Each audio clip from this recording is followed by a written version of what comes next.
అతి ప్రాముఖ్యమైనటువంటి సమయంలోనికి వచ్చాం ఆరాధనలో.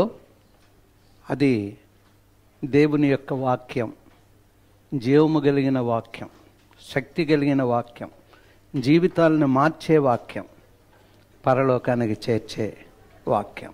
ఎందుకంటే వాక్యం యేసయ్యే, సత్యము జీవము మార్గము. నా ద్వారా తప్పెవడు పరలోక రాజ్యానికి రాడు. ఆయనే వాక్యమై ఉన్నారు, ఆయనే వాక్యమై ఉన్నారు.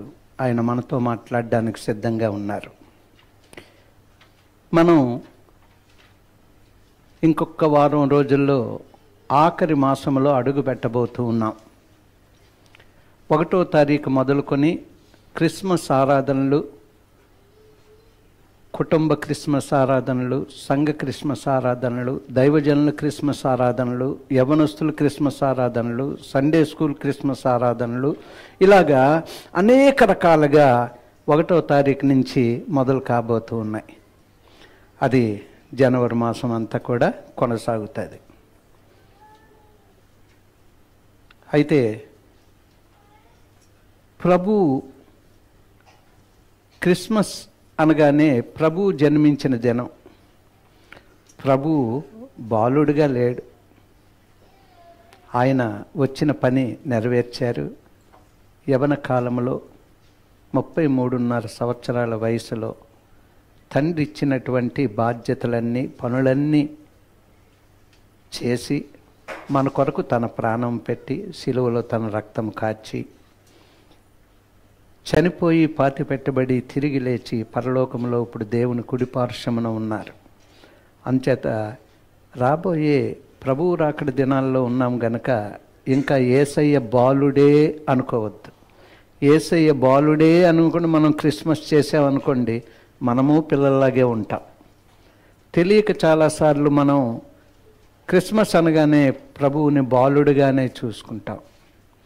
అంటే క్రిస్మస్ లేకపోతే మనకు రక్షణ లేదు అనేదే చాలా ఇంపార్టెంట్. కానీ ఇంకా ప్రభువుని బాలుడిగానే మనం చూడకూడదు. ఆయన చేయవలసిన పనులన్నీ చేసి తండ్రి చిత్తాన్ని నెరవేర్చి లోకము నుంచి వెళ్ళి మళ్ళీ తండ్రి కుడి పార్శ్వమున ఉన్నారు.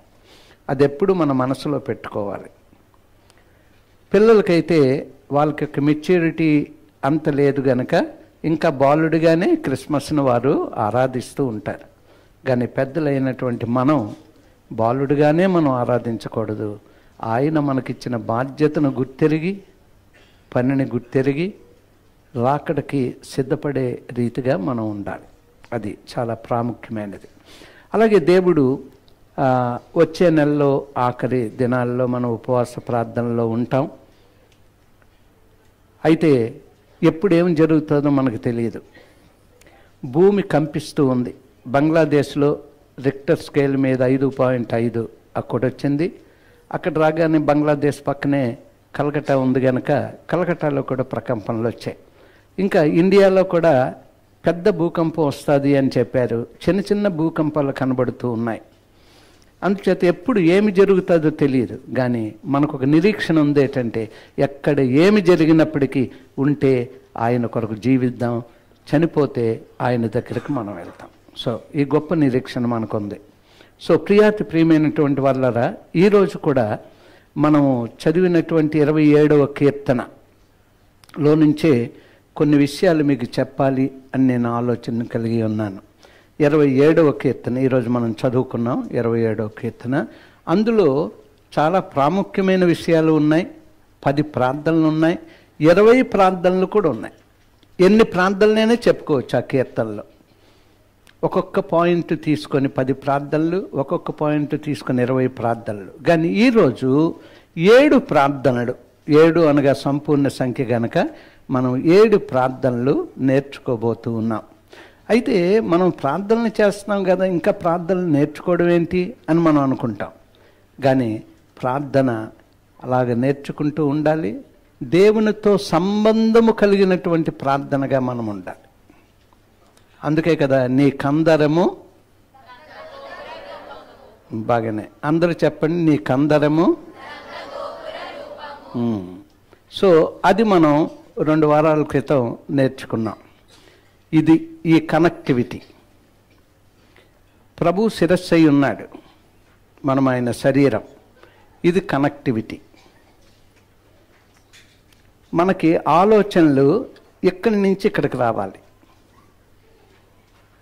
ప్రాణమైనటువంటి రక్తం ఇక్కడి నుంచి గుండె నుంచి ప్రసరించి మళ్ళా మీదకి వెళ్తూ ఉండాలి. ఈ కనెక్షన్ చాలా ఇంపార్టెంట్. ఈ రక్తం ఇక్కడికి వెళ్ళలేదనుకోండి, మనం పిచ్చోళ్ళలాగా ఉంటాం.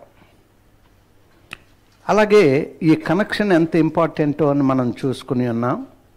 అందుకు మనం అన్నీ నేర్చుకున్నాం అనుకుంటున్నాం, కానీ ప్రతి సందేశంలో కూడా ఆహా ఇది ఇలాగుందా అనుకుంటాం. అప్పుడు అంచేత ఆయన రాకడ పర్యంతము ఆయన వాక్యం ఎలాగుంటుందంటే, ఆయన వాక్యం ఎలాగుంటుందమ్మా?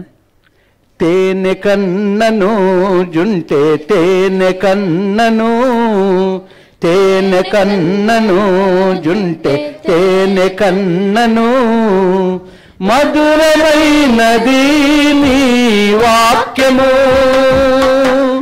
మధురమైనది నీ వాక్యము,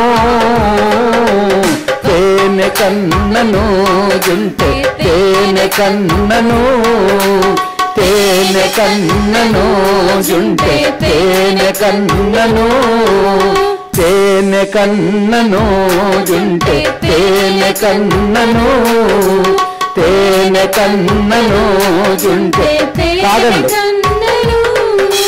తేనె కన్నను జుంటే తేనె కన్నను, మధురమైనది నీ వాక్యము,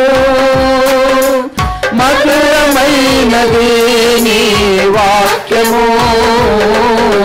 పసిడి కన్నను మేలిమి, పసిడి కన్నను, పసిడి కన్నను మేలిమి, పసిడి కన్నను, కోరదగినది నీ వాక్యము, కోరదగినది నీ వాక్యము, తేనె కన్నను జుంటే తేనె కన్నను, తేనె కన్నను జుంటే తేనె కన్నను. హల్లెలూయా. సో ప్రియాతి ప్రియమైనటువంటి దేవుని జనాంగమా, 27వ కీర్తన అన్నాను కదా, ఒకసారి 27వ కీర్తన తీసి 1, 2, 3, 4 వచనాలు చదవండి. యెహోవా నాకు వెలుగును రక్షణై ఉన్నాడు, నేను ఎవరికి భయపడుదును? యెహోవా నా ప్రాణదుర్గము, ఎవరికి వెరుతును? నా శరీర మాంసము తినుటకై దుష్టులు నా మీదకి వచ్చినప్పుడు, నన్ను బాధించు శత్రువులు నా మీదకి వచ్చినప్పుడు, వారు త్రొట్టిల్లి కూలిరి. 3, 4 నాతో యుద్ధము చేయుటకు దండు దిగినను నా హృదయం భయపడదు, నా మీదకి యుద్ధము రేగినను దీనిలో నేను ధైర్యము విడవకుందును. యెహోవా యొద్ద ఒక వరము అడిగి తిని దానిని నేను వెతుకుచున్నాను.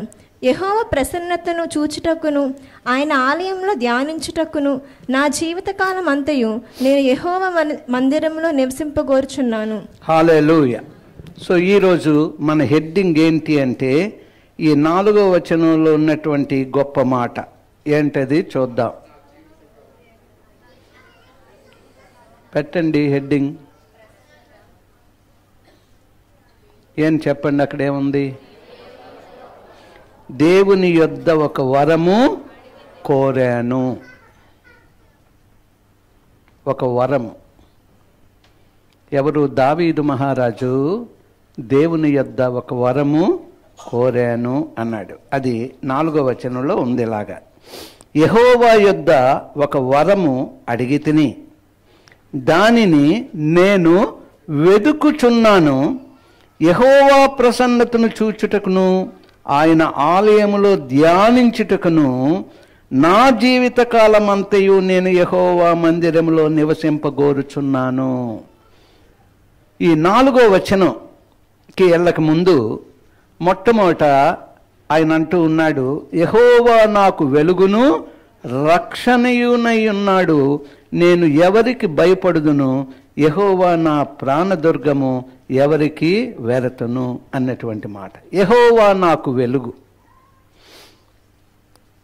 అంటే ఎందుకు ఆ మాట చెప్తూ ఉన్నాడు అంటే, వెలుగు దేవుడే అయ్యుంటే, చీకటి అనేది ఎటువంటిదైనా, ఎటువంటి సమస్య అయినా, ఎటువంటి ఇబ్బంది అయినా, ఎటువంటి కరువైనా, ఎటువంటి పరిస్థితులైనా, ఏ రీతిగా మనం ఉన్నప్పటికీ వెలుగులో మనకి ఆనందం ఉంది, వెలుగులో స్వస్థత ఉంది, వెలుగులో ఆశీర్వాదం ఉంది. అందుచేతే యెహోవా నాకు వెలుగు, నేను భయపడను అంటే ఇంక చీకటికి కానీ ఎటువంటి పరిస్థితుల్లో కూడా నేను భయపడను. ఏ పరిస్థితుల్లో కూడా నేను భయపడను. యెహోవా నాకు వెలుగు. అదే కాకుండా అంటున్నాడు, ఆయన నా రక్షణకర్తే. ఎంత గొప్పగా దావీదు మహారాజు ఈ కీర్తనలో తన జీవితంలో దేవుడు ఏమై ఉన్నాడు, అందుకే దేవునికి దగ్గరగా ఉన్నాడు ఆయన. ఆయన రాజ్యం స్థిరపరచబడింది,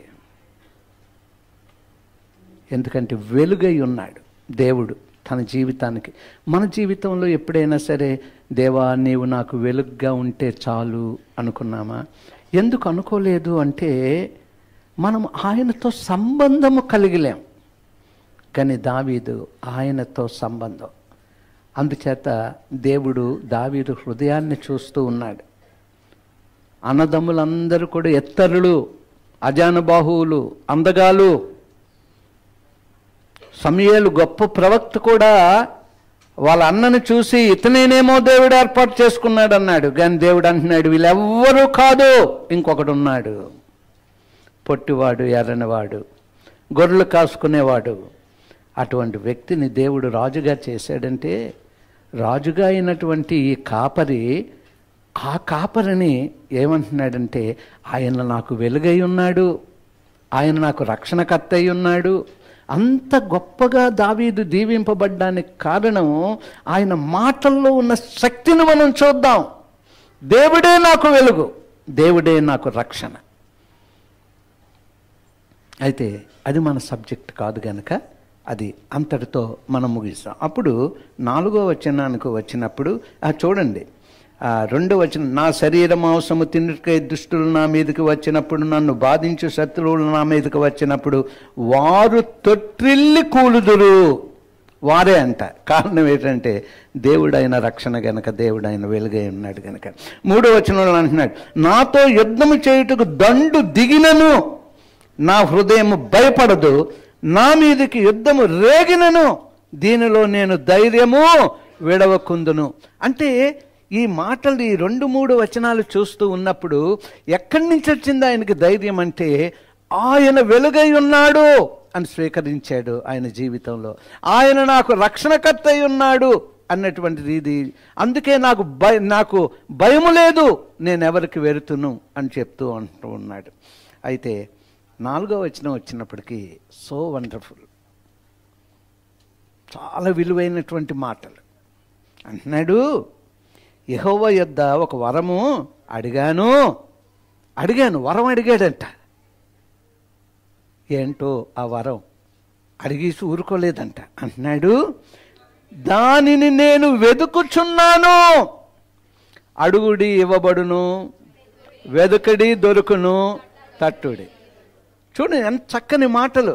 మాథ్యూ 7:7 మనకు ఒక వాగ్దానం ఇచ్చాడు ఒక సంవత్సరంలో. ఆస్క్, సీక్ అండ్ నాక్, అడగండి, వెదకండి, తట్టండి. సో ప్రియమైనటువంటి వాళ్ళరా, మరి వెదకాలి. దావీదు వరం అడిగాడు, సైలెంట్గా కూర్చోలేదు. వరం ఏమిస్తావు అని కూర్చోలేదు. ఫలానా వరం అడిగాను, అది నాకు ఇయ్యు అనలేదు. వరము అడిగాను, వెతుకుచూ ఉన్నాను. వెతికిన వారికే అది దొరుకుతుంది, ధ్యానించే వారికే అది దొరుకుతుంది. దేవుని యొక్క ఆ గొప్ప సంబంధం, ఆయన్ని వెతుకుతున్న కొలది ఆయనతో సంబంధం పెరిగిపోతూ ఉంటుంది. డిసెంబర్ 31 ఏం అడుగుతాను, చాలామంది పెద్దలు భయపడుతూ సమయం వారికి లేనప్పటికీ, ఉద్యోగం ఉన్నప్పటికీ, వ్యాపారాలు ఉన్నప్పటికీ, కొన్ని పనులు ఉన్నప్పటికీ వాళ్ళు సమయం తీసుకొని సమయం ఉన్నప్పుడల్లా చదివేస్తూ ఉన్నారు. మరి యవనస్తులు చదువుతున్నారో లేదో, మీ స్కూల్ని బట్టి, పరీక్షలను బట్టి, పనిపాట్లను బట్టి, లేదా స్నేహితులను బట్టి మీరు చదువుతున్నారో లేదో తెలియదు. కానీ పెద్దలైన వారందరూ చదువుతూ ఉన్నారు. ఏం చేస్తున్నారని చూస్తే చదువుతూ ఉన్నారు. వారికి భయం ఉంది. అయ్యో, నేను ఒక నిర్ణయం తీసుకున్నాను డిసెంబర్ 31కి. దేని కొరకు? దివ్య గ్రంథంలో ఉన్న ఆయన మాటలు చదవడానికి, ఒక్కసారి కంప్లీట్ చేయడానికి. అనేక సార్లు మనం కంప్లీట్ చేసి ఉండొచ్చు, లేకపోతే ఒక్కసారి కూడా కంప్లీట్ చేయకపోవచ్చు, లేకపోతే ఒకసారి చేసి ఉండొచ్చు. కానీ ఈ సంవత్సరం 31 కల్లా మరొకసారి కంప్లీట్ చేయాలి. వెతకాలి. వెతుకుతేనే గని దొరుకుతూ ఉంటుంది. మొదటి తవ్వగానే మట్టి ఈజీగా వచ్చేస్తుంది. తర్వాత రాయి పడ్డది. పిల్లలు చెప్పండి, ఏం పడ్డది? రాయి ఏం పడ్డది? మరి మట్టి తవ్విన రీతిగా పిల్లల్ని అడిగానంటే మిమ్మల్ని అడిగినట్టే, అంటే మరీ మిమ్మల్ని అడిగకూడదని పిల్లల్ని అడిగాను. ఓకే, మట్టి ఈజీగా వస్తుంది, కానీ ఇప్పుడు రాయ కష్టం. దాని తర్వాత తిను వస్తుంది, ఇంకా కష్టం. రాగొస్తుంది, ఇంకా అలాగే తవ్వుకొని అప్పుడు బంగారం వస్తుంది. బంగారం ఈజీగా వచ్చేది. ఆ వచ్చింది ఏదో ఎంత వచ్చేది, ఎంత బండ నలకు కొడితే తెలియనంత వస్తుంది. గని, ఇది దేవుని వాక్యం. ఇది గని, బంగారము కంటే మేలేము, బంగారము కంటే. ఈ గని నువ్వు తవ్వుతున్న కొలది నీకు అనేక విషయాలు తెలుస్తాయి. దేవునితో సంబంధం ఏర్పడుతుంది. నువ్వు చదువుతున్న కొలది పరిశుద్ధాత్మ నీ చుట్టూ వచ్చేస్తాడు. అందులో ఉన్నటువంటి విషయాలన్నీ తెలియజేస్తూ ఉంటాడు. నీ ముఖం వెలుగుతూ ఉంటుంది, నీ మనసంతా వికసిస్తూ ఉంటుంది, నీ హృదయం ఆనందముతో నింపబడుతూ ఉంటుంది. నీవు గంతులు వేయాలి అని నీకు అనిపిస్తూ ఉంటుంది. ఎందుకంటే ఆ వెలుగులో అటువంటి శక్తి ఉంది. ఆయన ఇచ్చిన రక్షణలో ఎదుగుతున్నప్పుడు అందులో అంత శక్తి ఉంది. సో ప్రియమైనటువంటి వాళ్ళరా, ఒక వరము అడిగాడంట. ఆ వరమును వెతుకుచూ ఉన్నాడంట. ఏంటి ఆ వరం అడిగి ఏం చేస్తూ ఉన్నాడు తెలుసండి? ఏం చేస్తున్నాడండి వరం అడిగి? ఆ కిందనున్న మాటలు ఏంటా వరం చెప్పండి. ఏంటా వరం చెప్పాలి మీరు? ఏమ్మా? యెహోవా ప్రసన్నత. మీరు చెప్పండి రా. ఆలయంలో మీరు చెప్పండి. మీ లైను చెప్పండి రా. ఆ సన్నిధి అమ్మ మీరు చెప్పండి రా. మందిరములో అమ్మ మీకు చెప్పండి రా. చూడండి ఏమంటున్నాడంటే, వెతుకుచున్నాను యెహోవా ప్రసన్నతను చూచుటకును ఆయన ఆలయములో ధ్యానించుటకును నా జీవిత కాలమంతయు నేను యెహోవా మందిరములో నివసింపగోరుచున్నాను. చెప్పండి, మన నాతో కలిసి చెప్పండి. జీవిత కాలమంతా వెతుకుచూ ఉన్నాను. ఏంటి వెతుకుతూ ఉన్నావు? ఆయన సన్నిధి వెతుకుతూ ఉన్నావు. ఆయన ఆలయంలో ఉండడానికి నువ్వు ఆశిస్తూ ఉన్నావు. జీవిత కాలమంతా నీ మందిరములో, అంటే నీవు మందిరంలో ఉన్నావంటే ఆయన సన్నిధే నీవు అడిగిన వరం. ఏంటంటే వరం? ఆ వరం అడిగి కిందకేమంటున్నాడు? జీవితకాలం అంతా యెహోవా మందిరంలో నేను నివసింపగోరుచున్నాను. మనకంట ఆయన సన్నిధి ఇదేంటి? మనకి వరం. ఏంటండి ఇది? ఇదే వరం. నీవు ఇక్కడికి వచ్చావంటే నీవు ఆయన అడిగినటువంటి వరం ఏంటి? నీ సన్నిధి కావాలి నాకు. నీ సన్నిధి నాతో రాకపోతే నేను వెళ్ళను అని మోసే అంటూ ఉన్నాడు. ఆయన సన్నిధి ఎక్కడుంది? మందిరంలో ఉంది. అందుకే మనకి ఇంతకుముందు ఒకసారి చెప్పాను, నా మందిరానికి వెళ్తున్నాను, నా బిల్డింగ్ దగ్గరికి వెళ్తున్నాను, దేవుడు మాకు ఇచ్చినటువంటి బిల్డింగ్ దగ్గరికి అనొద్దు. ఏమని చెప్పాను? ఆయన సన్నిధికి. అది నీవు కోరిన వరం. నీవు కోరిన వరంలో నీవు ఉన్నావు. ఇప్పుడు ఆయన కోరిన వరంలో నీవు ఉన్నావు. ఇక్కడ ఇదే నీ వరం. ఆయన సన్నిధే నీ వరం. జీవిత కాలం అంతా ఆయన మందిరంలో నేను ధ్యానిస్తూ ఉంటాను. అదే నాకు కావాలి అంటున్నాడు. ఆ వరం, అది వరం. జీవితకాలం అంతా ఇది మన వరం. దేవుడు మనకి ఇచ్చిన వరం. అది ఎప్పుడు మర్చిపోవద్దు. సండే రాకుండా నీకు విజయం లేదు. చాలామంది సండే తప్పించుకొని విజయం కొరకు వెళ్తూ ఉంటారు, విజయాలు రావు. సండే అంటే ఆయన మనకిచ్చిన వరాన్ని దాటి వెళ్ళడానికి వీల్లేదు. ఆ దినములు సమీపిస్తున్న కొలది మరీ ఎక్కువగా సమాజము కూడట మానక అంటా ఉంటే సండే మనం మానేస్తూ ఉన్నాం, సండే మన ప్రోగ్రాంలు పెడుతూ ఉన్నాం. సండే ఆయనది. ఆయన రాజ్యము నీతిని మొదట వెతకండి, అప్పుడు మీకు కావలసినవన్నీ, లేకపోతే అన్నీ అనుగ్రహింపబడవు. ఏదో ఆయన కృప ద్వారా తిండి దొరుకుతుంది, అది చాలదు.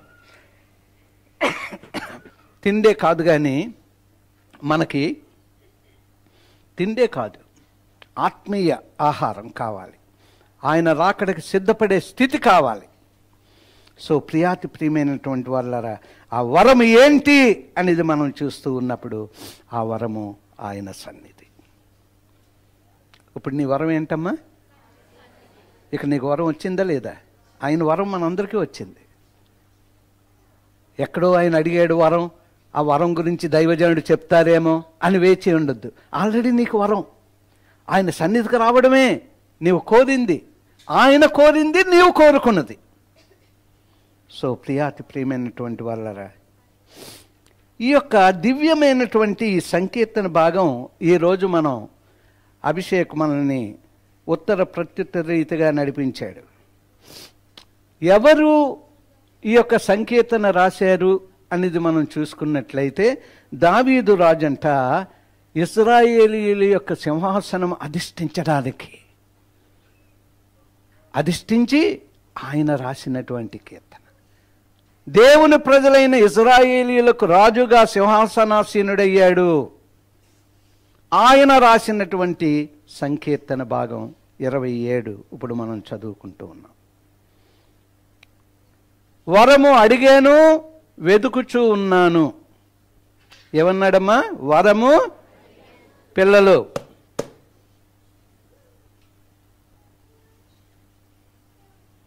వరము అడిగాను, దానిని వెతుకుచూ ఉన్నాను. అయితే ఆ దినాల్లో రాజులు, ఈ దావీదు రాజును పక్కన పెడదాం, ఇతను ఎప్పుడు దేవుడు దేవుడు దేవుడు అంటాడు, అందుకు ఆయన సింహాసనం స్థిరపరచబడింది. కానీ ఆ దినాలలో రాజులు ఏం కోరుకున్నారు చెప్పండి ఎవరైనా? రాజులు అంటే పాలించే రాజులు, కోటలో ఉంటూ ఆ రాజ్యాన్ని పాలిస్తున్నటువంటి వారు ఏం కోరుకుంటూ ఉంటారు చెప్పండి. ఎవరైనా చెప్పచ్చు, నో ప్రాబ్లం. ఒకటి అయితే వారు కోరుకుంటుంది ఏంటంటే, ఆ దినాల్లో రాజులు రాజ్యము విస్తరించాలి. చెప్పండి ఏంటి? రెండోది సంపద సృష్టించాలి. రాజులు కోరుకునేది ఏంటమ్మా? రాజ్యము విస్తరించాలి, యుద్ధాలు చేయాలి, చుట్టుపక్కల దేశాలన్నిటిని కూడా మేము కలుపుకోవాలి, రాజ్యము విస్తరించాలి. సంపద అంటే అన్ని జనాంగ అంటే ఆ యొక్క రాజులను, చుట్టుపక్కల శత్రువులను అందరినీ కూడా చంపేసి వాళ్ళదంతా దోచుకోవడం. చూడండి, దేవుని ప్రజలు యుద్ధానికి వెళ్తూ ఉన్నప్పుడు ప్రభు ఏమన్నాడంటే, యుద్ధము నాదే, మీరేమి యుద్ధం చేయవలసిన పని లేదు, కానీ ఆ సొమ్మును వల్లుకొని వచ్చేయని చాలన్నాడు. ఇప్పుడు నాతో చెప్పండి, రాజులకి ఏం కావాలండి? రాజ్యంలో రాజ్యము విస్తరించాలి. ఎవరైనా మీకు జ్ఞాపకం వచ్చారా అటువంటి వారు? చాలా బాగా చెప్పారు, పెద్దలే చెప్పారు, మీరు చెప్పలేదు. చంద్రబాబు నాయుడు గారు రాగానే ఏమన్నాడంటే, రాజ్యము విస్తరించాలి అంటే అర్థం ఏంటంటే, ఆంధ్ర పెద్దది, తెలంగాణ చిన్నది. తెలంగాణ 31 జిల్లాలే. అయితే ఈయన ఏం చేశారంటే 32 కింద ఆయన చూసుకుంటున్నాడు. అంటే ఒక జిల్లా ఎక్కువ కావాలి అనేది. సంపద సృష్టించాలి అన్నాడు ఆయన. చూడండి, ఆయన కరెక్టే. రాజులు ఏం కోరుకుంటూ ఉన్నారు? రాజ్యము విస్తరించాలి, సంపద సృష్టించాలి. అది ఆ కాలపు రాజులు. అయితే దావీదు మహారాజు, ఇజ్రాయేల్ దేశం చిన్నదే, ఏమి విస్తరిస్తుంది? చిన్నదే. కానీ ఎంత గొప్ప రాజుగా చేశాడు, ఎన్ని యుద్ధాల్లో జయమిచ్చాడు. చిన్న రాజ్యంలో సంపద ఎంత ఉంటుంది? కొద్దిగానే ఉంటుంది. కానీ దేవుడు ఎంత చక్కగా ఆ దేశాన్ని చిన్నదైనా ఎంతో గొప్ప దేశంగా, ఈ దినము కూడా ఎంతో గొప్ప దేశంగా, పెద్ద పెద్ద దేశాలు భయపడుతూ ఉన్నాయి ఈ చిన్న దేశం ముందు. ఎందుకంటే ఆ రాజ్యము విస్తరించడానికి ఆ రాజు ఎవరండి? సమస్తము ఆయనే సృష్టికర్త. ఆయన దేవుడిగా ఉన్నాడు, ఈయనకి ఆయన కాపరిగా ఉన్నాడు, ఆయన వెలుగై ఉన్నాడు, ఆయన రక్షణ అయి ఉన్నాడు, అన్నీ ఆయనే అయి ఉన్నాడు. గనక ఈ యొక్క ఇశ్రాయేలు దేశం చిన్నదైనా ఆ సింహాసనం మీద కూర్చున్నటువంటి ఈ యొక్క దావీదు రాజు ధనవంతుడు కాదు, కానీ గొప్ప ధనవంతుడైపోయాడు. సో ప్రియమైనటువంటి వాళ్ళరా, 3-4 వచనాలు మనం చదువుకున్నప్పుడు జీవితకాలమంతా ఆయన ప్రసన్నత చూచుటకు అన్నటువంటి మాట. ఆయన ప్రసన్నత చూచుటకు. నీ సన్నిధే పెన్నిది దేవా, నీ సన్నిధే పెన్నిది దేవా, పరుగున వచ్చా చూడాలని, పరుగున వచ్చా నిన్ను చూడాలని, స్వరం వినాలని, నీ స్వరం వినాలని, స్వరం వినాలని, నీ స్వరం వినాలని. చేతులు మేలుకెత్తి రాజా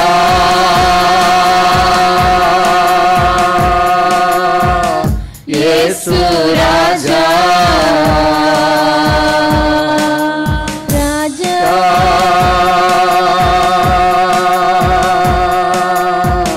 యేసు రాజా. 1,000,000 ఐశ్వర్యం నన్ను వెదకి వచ్చినను నీకది సమమౌనా.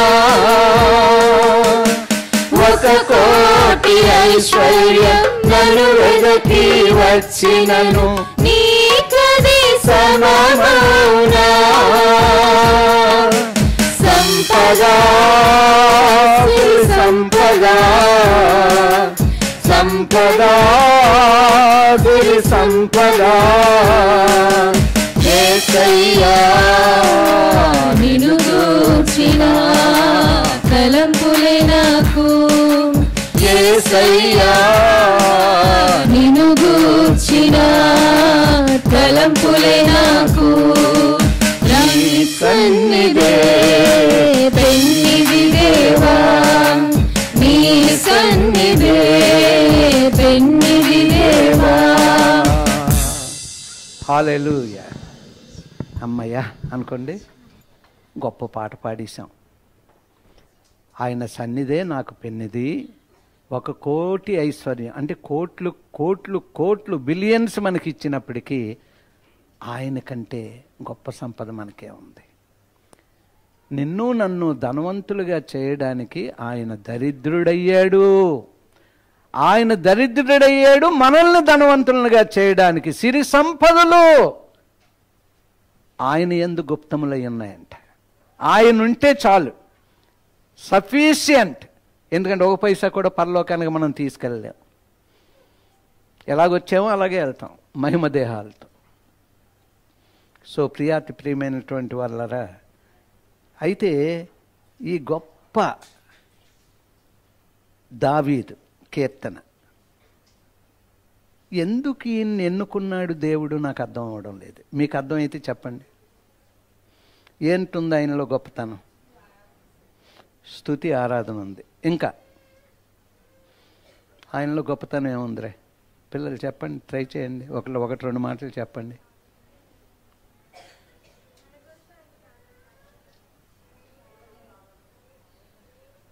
మీరందరు చెప్పండి అమ్మా. ఏమ్మా? హత్తుకున్నాడు. ఓహో, ఆయన హత్తుకున్నాడు. తబిత చెప్పారు. తబిత అంటే ఏంటి? లేడీ ఏమని చెప్పారు? హత్తుకున్నారు. నేను చెప్తాను ఆయన ఏమై ఉన్నాడు. బైబిల్లో దావీదు దేవునికి అతి ప్రియుడు అని ఉంది. దేవునికి ఏమై ఉన్నాడండి? ఈయన గురించి మనం ఆలకించినట్లయితే కానీ ఆయన సరి అయిన వాడు కాదు. దావీదు ఎవరండి? సరి అయిన వాడు కాదు. ఎవరు అతన అంటే వ్యభిచారి. వ్యభిచారి. ఆయన హంతకుడు, నరహంతకుడు. దావీదు ఎవరండి? వ్యభిచారి, నరహంతకుడు. మరి దేవునికి అతి ప్రియుడు ఎలాగయ్యాడు? దేవునికి అతి ప్రియుడు ఎలాగయ్యాడు? చాలా చక్కని మాట. ఎవరు చెప్పారమ్మా? ఇందిరా గారే. పెద్ద నోట్లు లేవు, ఒకసారి వాళ్ళకి నోట్లు ఇవ్వండి. పెద్ద నోట్లు లేవు, చిన్న నోట్లు కనుక.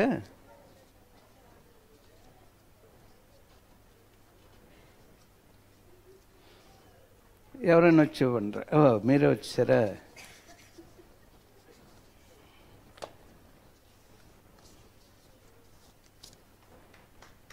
రైట్.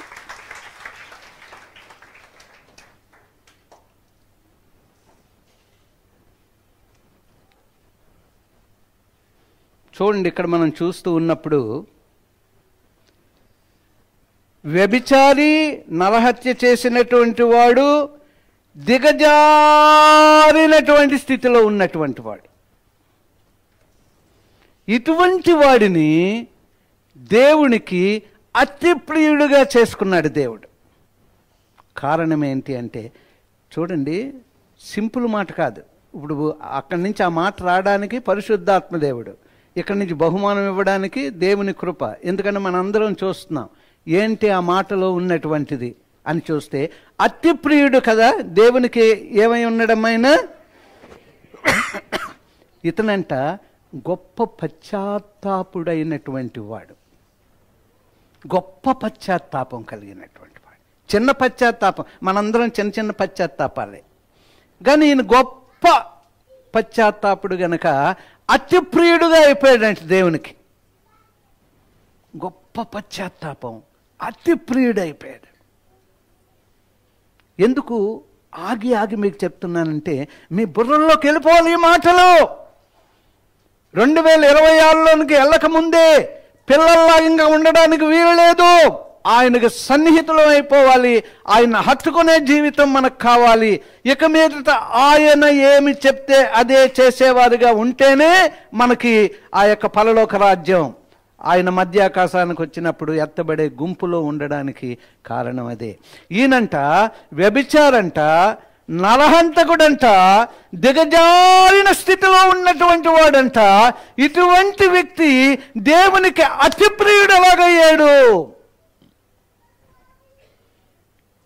దేవుని రాజ్యములో దేవుడు ఏర్పాటు చేసుకున్నటువంటి ఇజ్రాయిల్ దేశానికి ఆ సింహాసనం మీద కూర్చోడానికి, అది స్థిరంగా ఉండడానికి అక్కడి నుంచే ప్రభు అయిన యేసు క్రీస్తు వారు వచ్చారు. స్థిరపడిపోయింది అది దావీదు యొక్క సింహాసనం. సో ప్రియమైనటువంటి వాళ్ళ గొప్ప పశ్చాత్తాపుడు కనుక దేవుడు ఏం చేశాడంట? గొప్ప పశ్చాత్తాపుడు గనక దేవుడు క్షమించాడంట. ఏం చేశాడమ్మ దేవుడు? ఎందుకు క్షమించాడు? మామూలు పశ్చాత్తాపం కాదు, మామూలు పశ్చాత్తాపం కాదు. 51వ కీర్తన మామూలు పశ్చాత్తాపం కాదు. ప్రపంచంలో ఉన్న ప్రతి దైవజనుడు ధ్యానించింది 51వ కీర్తన, ప్రతి సంఘము ధ్యానించింది 51వ కీర్తన. గొప్ప పశ్చాత్తాపం. వ్యభిచారిగా, నరహంతకుడుగా దిగజారిన స్థితిలో ఉన్నటువంటి వ్యక్తి దేవునికి అతి ప్రియుడవడానికి కారణం గొప్ప పశ్చాత్తాపుడు, గొప్ప పశ్చాత్తాపుడు. సో ప్రియమైనటువంటి వాళ్ళరా, అందుకు దేవుడు క్షమించాడు. ఇప్పుడు వచనంలోకి వెళ్దాం. అపోస్తుల కార్యం 13వ అధ్యాయం 22వ వచనం. జాగ్రత్తగా ఆలకించండి దేవుని యొక్క వాక్యం. ఎందుకంటే ఆయన రాకడ దినాల్లో, రాబోయే దినాల్లో ఉపవాస ప్రార్థనలకు ముందుగానే సంఘం సిద్ధపడాలి. 22 తరువాత అతన్ని తొలగించి దావీదును వారికి రాజుగా ఎవరిని తొలగించి? మొదటి రాజైన సౌలుని తొలగించి. ఇప్పుడు చదువమ్మ. తరువాత అతనిని తొలగించి దావీదును వారికి రాజుగా ఏర్పరిచెను. మరియు ఆయన, నేను యెష్షయి కుమారుడైన దావీదును కనుగొంటిని. అతడు నా ఇష్టానుసారుడైన మనుష్యుడు, అతడు నా ఉద్దేశములన్నీ నెరవేర్చునని చెప్పి అతనిని గూర్చి సాక్ష్యం ఇచ్చాడు. ఎక్కడ చెప్తూ ఉన్నాడు? కొత్త నిబంధనలు అపోస్తలుల కార్యంలో చెప్తూ ఉన్నాడు. పాత నిబంధనలో కాదు, అపోస్తలుల కార్యంలో. ఒకసారి చాలా మంది పాత నిబంధన అండి అంటారు. ప్రియమైనటువంటి వాళ్ళరా, పాత నిబంధన ఛాయగా కొత్త నిబంధనలో నిజమైనటువంటి రీతిగా మనం అవన్నీ కూడా చూస్తూ ఉన్నాం. ఏమంటూ ఉన్నాడంటే, అతడు నా ఇష్టానుసారుడైన మనుష్యుడు, అతడు నా ఉద్దేశములన్నీ నెరవేర్చునని చెప్పి అతనిని గూర్చి సాక్ష్యం ఇచ్చాను. దేవుడు సాక్ష్యం ఇచ్చాడంట. దేవుడు సాక్ష్యం ఇచ్చాడు. ఈ యొక్క వ్యభిచారి, నరహంతకుడు, దిగజారుణ స్థితిలో ఉన్నటువంటి వాడు, అటువంటి వ్యక్తి గొప్ప పశ్చాత్తాప్తుడైన విధానము చూసి దేవుడు క్షమించి ఎంతవరకు చేశాడంట? ఆయన నా హృదయానుసారుడు, నా ఇష్టానుసారుడైనటువంటి వాడు, నా ఉద్దేశములన్నీ నెరవేర్చినటువంటి వాడు అని దేవుడు సాక్ష్యం ఇచ్చాడు. అంటే అని పిలవబడ్డాడు. దావీదు అలాగని పిలువబడ్డాడు. అంటే ఏమని? ఇష్టానుసారుడైన మనుషుడని, దేవుని ఉద్దేశములన్నీ నెరవేర్చువాడని పిలువబడ్డాడు. ఇంకొక వచనం చదువుదాం. 1 సమూయేలు 16వ అధ్యాయం 7వ వచనం.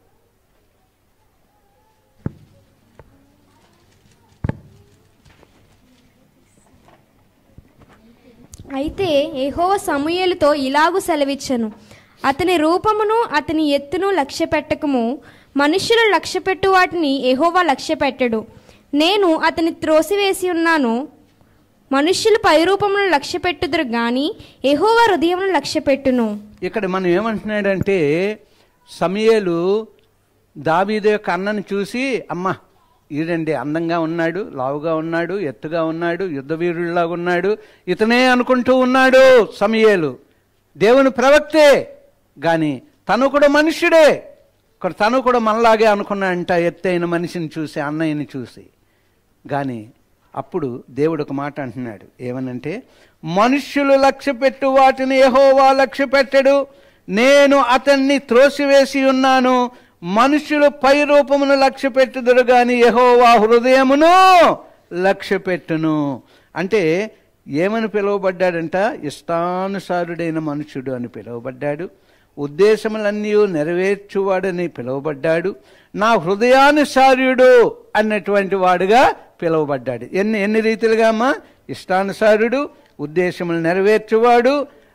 యెహోవా తన యొక్క హృదయాన్ని లక్ష్యపెట్టాడు. అంటే పైరూపం లక్ష్యపెట్టు కానీ యెహోవా దావీదు హృదయాన్ని చూశాడంట, దాన్ని లక్ష్యపెట్టాడంట. సో ప్రియమైనటువంటి వాళ్ళరా, దేవుడు మనిషితో చేసిన సంప్రదింపులన్నిటికీ, దేవుడు మనుషులతో చేసిన సంప్రదింపులన్నిటికీ ఒక కారణం ఉందంట. ఒక కారణం ఉందంట. అంటే దావీదుని ఎన్నుకోవడానికి కారణం ఉందంట. నిన్ను నన్ను అందరినీ పిలిచి రక్షించి మన కొరకు ప్రాణం పెట్టడానికి కూడా ఒక విషయం ఉందంట. ఏంటది? ఇందాక మీరు పాడారు కదా, ప్రేమ పూర్ణుడు. ఒక చరణం ఎత్తండి. ప్రాణమిచ్చెను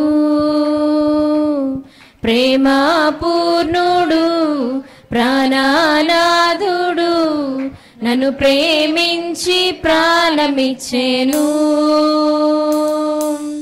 నే పాడేదా కొనియాడేదా, నే పాడేదా కొనియాడేదా, నా ప్రియ యేసు క్రీస్తుని ప్రకటింతును, నా ప్రియ యేసు యేసుక్రీస్తుని ప్రకటింతును నా ప్రియ యేసుక్రీస్తుని ప్రకటింతును మరణము కంటే హల్లెలూయా. ఓకే, ఏంటంటే ఆధారం ప్రేమ. దావీదుని ఎన్నుకోవడానికి, దావీదు యొక్క పశ్చాత్తాపమును చూసి ముగ్ధుడైపోవడానికి, క్షమించడానికి, ఇష్టానుసారుడిగా హృదయానుసారుడిగా ఉద్దేశములను నెరవేర్చువాడిగా దావీదుని ఎన్నుకోవడానికి మనము కూడా అటువంటి వారమే. కానీ ఈ దినాన్ని ఇలాగ మనం వచ్చాము అంటే ఆయన ప్రేమే ఆధారం. ఆయన ప్రేమ, ఆ ప్రేమ ఏం చేసిందంటే మన కొరకు ప్రాణం పెట్టించింది సిలువలో. ఆకాశానికి భూమికి మధ్యలో గొల్గోతా కొండ మీద ఇంకా ఎత్తుగా మిట్ట మధ్యాహ్నం 12 నుంచి 3 గంటల వరకు నలిగిన శరీరము, దున్నబడిన శరీరము,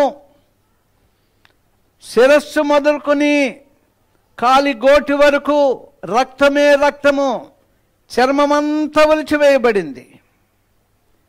ఆ రీతిగా ఆయన మన పాపము, మన శాపము, మన రోగము ఆయన మీద పెట్టుకున్నాడంట. ప్రేమ. ఆయన అలాగ ప్రేమ చూపెట్టకపోతే మనకు రక్షణ లేకపోను. దావీదుని ఎన్నుకున్నటువంటి వాడు మనల్ని కూడా ఆ రీతిగా ఎన్నుకున్నాడు. ఎవరైతే ఆయనతో హత్తుకోవడానికి ప్రయత్నం చేస్తారో ఇంకా ఉన్నతమైన స్థితికి వారిని, వారి కుటుంబాన్ని, వారున్న సంఘాన్ని, వారున్న సమాజాన్ని కూడా దేవుడు దీవిస్తాడండి. సో ప్రియాతి ప్రియమైనటువంటి వాళ్ళరా, దీనంతటికీ కారణం ఏంటంటే ప్రేమే ఆధారము. ఏంటండి ఏమి ఆధారం? ప్రేమే ఆధారం. దేవుని యొక్క ప్రేమ అద్భుతమైనటువంటి ప్రేమ, విచిత్రమైన ప్రేమ, కొలవలేని ప్రేమ, వివరించలేని ప్రేమ, వెలకట్టలేని ప్రేమ. అటువంటి ప్రేమ యేసుని ప్రేమ. ప్రేమే ఆధారం. ఆయన ప్రేమే. మనం ఇక్కడ ఉన్నామంటే, ఆయన సన్నిధికి వచ్చామంటే, ఆయన సన్నిధిని అనుభవిస్తూ ఉన్నామంటే, ఆయన మాటలు మనం వినగలుగుతూ ఉన్నామంటే, ఆయన మాటలు మనం చదవగలుగుతూ ఉన్నామంటే, ఆయన మాటలు మనం ధ్యానించగలుగుతూ ఉన్నామంటే ప్రేమే ఆధారం.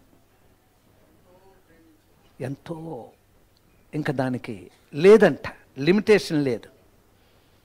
ఇలాగని ప్రాణం పెట్టాడు అంటే ఇంక వర్ణించలేకపోతూ ఉన్నాడు ఆయన ప్రేమ. సో ప్రియాతి ప్రియమైనటువంటి వాళ్ళరా, ఇప్పుడు మనం అసలైన సబ్జెక్ట్కి వద్దాం. ఏమి నేర్చుకోబోతున్నాం అన్నాం? ఎన్ని ప్రార్థనలు ఉన్నాయి? దాంట్లో 10 ప్రార్థనలు ఉన్నాయి, 20 ప్రార్థనలు ఉన్నాయి. కానీ ఈరోజు మనం నేర్చుకోయేది సింపుల్గా మనకు అర్థమయ్యే దిశలో. అంచేత అందరం ప్రార్థనా పరులు అనుకోవద్దు. మన ప్రార్థనలన్నీ దేవుడు ఆలకించాడని అనుకోవద్దు. ఆలకించే ప్రార్థనలు ఉన్నాయి, ఆలకించలేని ప్రార్థనలు ఉన్నాయి, వెయిట్ అండ్ సీ అని చెప్పి ఆగి ఉన్నటువంటి ప్రార్థనలు ఉన్నాయి. సో ఇప్పుడు అదే కీర్తనలో మనం బయటికి వెళ్లకుండా 2-3 వచనాలు చూసుకొని 7 ప్రార్థనలు గురించి మనం జాగ్రత్తగా ధ్యానం చేద్దాం. ఇప్పుడు మనం 7 ప్రార్థనల్లోకి వెళ్దాం. ఎందుకు ఈ ప్రార్థన గురించి అంటే, అన్నిటికీ ప్రేమే ఆధారం అన్న రీతిగా ఏంటి ఈ యొక్క ప్రార్థన? దావీదుకి ఈ ప్రార్థన ఊపిరిగా ఉందంట. ఏముంది? దావీదుకి ఈ ప్రార్థన తన శ్వాసగా ఉందంట. దావీదుకి ఈ ప్రార్థన తన ఆశగా ఉందంట. ఊపిరి, శ్వాస, ఆశ. ఆశ ఎవరైనా ఉన్నాయి? పేర్లు ఉన్నాయా? ప్రేమవాణి కుమార్తె పేరు. ఇక్కడ ఒక ఆశ ఉందేటి, ఆశ. సో ఎవరైతే ప్రార్థన చేస్తారో వాళ్ళకి భయం ఉండదు. ఎవరికి చేస్తున్నాం ప్రార్థన? సృష్టికర్త అయిన దేవునికి, గొప్పవాడైన దేవునికి, శక్తిమంతుడైనటువంటి దేవునికి, అసాధ్యము లేదు అన్నటువంటి దేవునికి మనం ప్రార్థిస్తూ ఉన్నాం. గాఢాంధకార లోయలోనికి నేను సంచరించను అనుకోండి, నాకు భయం ఉండదు అంటూ ఉన్నాడు. నీ దండము, నీ దుడ్డు కర్ర, నీ దండము నన్ను ఆదరించును. సో ప్రార్థన ఇక్కడ లేదు కదా, బాబే ఉన్నాడు, గిద్యోనే. ఓకే, ఇక్కడ మనం చూస్తూ ఉన్నప్పుడు సాతాను అందరినీ డాష్ చెప్పాలి, భయపెడతాడు. సింపుల్ మాట, ఎందుకు మర్చిపోయారు? సాతాను అందరినీ, నాకు బియ్యము అంటది నిస్సి, నాకు బియ్యం వేస్తుంది అంట. చీకటి చూస్తే నాకు బియ్యం వేస్తుందని వచ్చేస్తుంది, లైట్ లేకపోతే బియ్యం వేస్తుందని వచ్చేస్తుంది. మనందరికి కూడా ఏమేస్తుంది? భయం వేస్తూ ఉంది. ఎందుకంటే సాతానుడు భయపెడుతూ ఉంటాడంట. కానీ ఇక్కడ ఒక మాట మీరు జ్ఞాపకం చేసుకోండి, సాతాను అందరినీ భయపెడతాడు, ప్రార్థనాపరుడు సాతానుని. అది నీకు భయం లేకుండా ఉండాలి అంటే నువ్వు ఎలాగుండాలి? ప్రార్థనా పరురాలిగా, ప్రార్థనా పరుడుగా నీవు నేను ఉండాలి. అప్పుడు సాతాను, అదేదో పాట ఉందేమో, సాతాను కూడా ఏదో పాడుతూ ఉంటారు మీరు.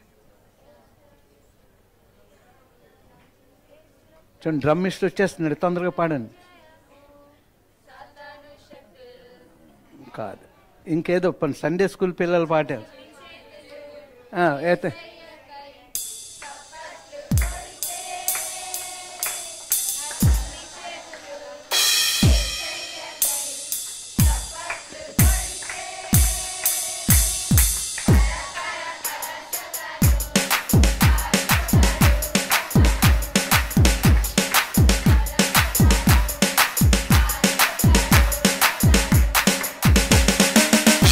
హల్లెలూయా. వీళ్ళకి కూడా పాట వచ్చింది. వచ్చే వారం నుంచి మీకు పాటలు ఉన్నాయి, అందుకే జ్ఞాపకం ఉంచుకోవాలి మిమ్మల్ని అడగగానే. సో సాతాను అందరినీ భయపెడతాడు, ప్రార్థనాపరుడు సాతాన్ని భయపెడతాడు. ఈ మాటలు ఎప్పుడు జ్ఞాపకం ఉంచుకోండి. మీరు ప్రార్థన చేసేవారైతే భయపడవలసిన పని లేదు, తుఫానుకి భయపడవలసిన పని లేదు, సమస్యలకు భయపడవలసిన పని లేదు, ఈదులోకి వెళ్తూ ఉంటే ఎక్కడో యాక్సిడెంట్ అవుద్దని భయపడవలసిన పని లేదు. నాకు ఈ పరిస్థితి ఏంటి, ఈ పరిస్థితి నుంచి బయట పెట్టేవాడు ఎవడు? భయపడవద్దు, బయట పెట్టేవాడు ఆయన ఉన్నాడు. అన్ని పరిస్థితులను మార్చి మరి భయం అనేది లేకుండా బయట పెట్టేవాడు. మరి ఆ గాలి తుఫాను ఎంతలాగొచ్చింది, అంత గాలి తుఫాను వచ్చినప్పుడు ప్రభు ఏమంటున్నాడు? భయపడొద్దు, భయపడొద్దు అంటున్నాడు. భయపడొద్దు, నేనున్నాను. ఆ బోట్లో ఎవరున్నారు? ఆయన ఉన్నారు, సృష్టికర్త ఉన్నారు. గాలి వచ్చింది, అలలు రెగుస్తూ ఉన్నాయి, బోటు మునిగిపోబోతూ ఉంది. నీకు చింత లేదా అని శిష్యులు నీళ్ళు తోడుతూ అలిసిపోయి ఇంకా మునిగిపోతాం, ఇంకా తోడలేము, నీకు చింత లేదా? అప్పుడు లేచాడండి ప్రభు. గాలిని సముద్రమును గద్దించాడు. ప్రశాంతత వచ్చిందంట, ప్రశాంతత. నీకు చింత లేదా అన్నారు కానీ ప్రభువా నీ ఉన్నావు మాకు అని ఆరాధన చేస్తే ఎంతో ఆనందంగా ఉన్నాం. అయితే వాళ్ళు కొత్తగా ప్రభువుని వెంబడించారు. కానీ మనం అవన్నీ చూస్తున్నాం గనక ఇప్పుడు మనం ఆరాధన చేస్తూ ఉన్నప్పుడు, ఆ గొప్ప సన్నిధి మనం అనుభవిస్తూ ఉన్నప్పుడు ఎప్పుడూ జయమే, అపజయం లేదు. గాలి తుఫాను గలిబిలి చేసిన, గాలి తుఫాను గలిబిలి చేసిన, ఏల తొందర యేసుతో ఉండగా, ఏల తొందర యేసుతో ఉండగా, యేసుతో నా చేరుకొందమా యేసుతో నావలో అద్దరి చేరుకుందమా. హల్లెలూయా. సో ప్రియమైనటువంటి వాళ్ళరా, ఇప్పుడు ఒక విషయం అడుగుతాను, మీరు చెప్పడానికి ప్రయత్నించండి. ప్రార్థన లేమి కొరకు సమూయేలు ఏమన్నాడు?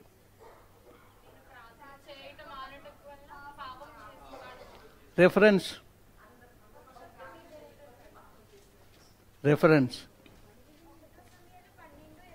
Very good. 1 సమూయేలు ఎవరు చెప్పారు? ముద్దుగా చెప్పండి. జాయిసీకి చిన్నటే. కొత్తది ఉందంటే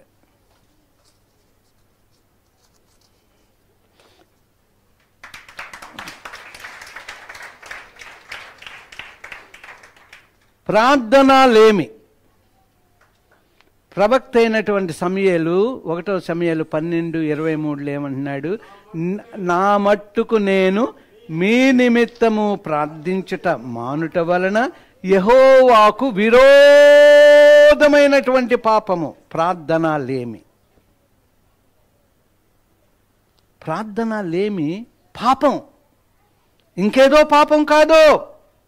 ప్రార్థన లేమే పాపం. సో ప్రియమైనటువంటి వాళ్ళరా, ఇప్పుడు 7 ప్రార్థనలకు మనం వెళ్ళబోతూ ఉన్నాం. మొదటి ప్రార్థన 7వ వచనం. 27 తీయండి. 27 తీసుంచి నేను అడిగింది చదువుతూ ఉండండి. 27 తీయండి. కొంతమంది కొన్ని రిఫరెన్స్లు తీస్తా ఉండండి. ఒకళ్ళు మాత్రం 27 తీసి ఉంచండి. 7వ వచనం చదువమ్మా. యెహోవా, నేను కంఠధ్వని ఎత్తి నిన్ను ప్రార్థించినప్పుడు నా మనవి ఆలకింపుము, కరుణతో నాకు ఉత్తరమిమ్ము. అంతే. ఇక్కడ మనం చూస్తూ ఉన్నప్పుడు మొట్టమొదటిది ఏంటి అంటే, యెహోవా, నేను కంఠధ్వని ఎత్తి నిన్ను ప్రార్థించినప్పుడు నా మనవి ఆలకింపుము, కరుణతో నాకు ఉత్తరమిమ్ము. అంటే ప్రార్థన ఆలకించు దేవుడు. మొదటిది ఏంటండి? ప్రార్థన ఆలకించు దేవుడు. ప్రార్థన ఆలకించు దేవుడు. ప్రార్థన విన్న దేవుడు సమాధానమిస్తాడు. ప్రార్థన విన్న దేవుడు, ఇక్కడ ఒక మాట నేను చెప్తాను జాగ్రత్తగా. ప్రార్థన అంతా దేవుడు వింటాడంట. ఎవరు వింటారమ్మా ప్రార్థన అంతా? అంటే అంతా మనం ఆమెన్ అనే వరకు మన ప్రార్థన ఆయన వింటాడంట. ఈయన ఏం చేస్తాడు? ఇప్పుడే చెప్పాను కదా, సమాధానము ఇస్తాడు. మనుషులైన మనము ఆయన మాట సగమే వింటామంట. ఆయన మాట ఫుల్గా వింటే ఎన్ని దీవెనలు పొందిద్దామో. నా ప్రార్థన ఆమెన్, యేసు నామమున అడుగుచున్నాము తండ్రి, ఆమెన్ అన్న వరకు ఆయన ఏం వింటూ ఉంటాడు? మన ప్రార్థన వింటూ ఉంటాడు. మనం ఏంటి చేస్తూ ఉంటాం? ఆయన మాటలు సగమే వింటూ ఉన్నాం. ఆలోచన చేసుకోండి.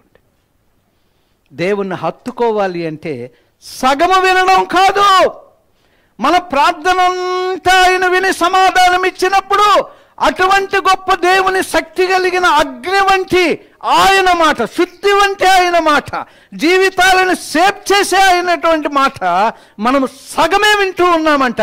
అందుకే భక్తిలో మనం సగముగానే కనబడుతూ ఉన్నాం.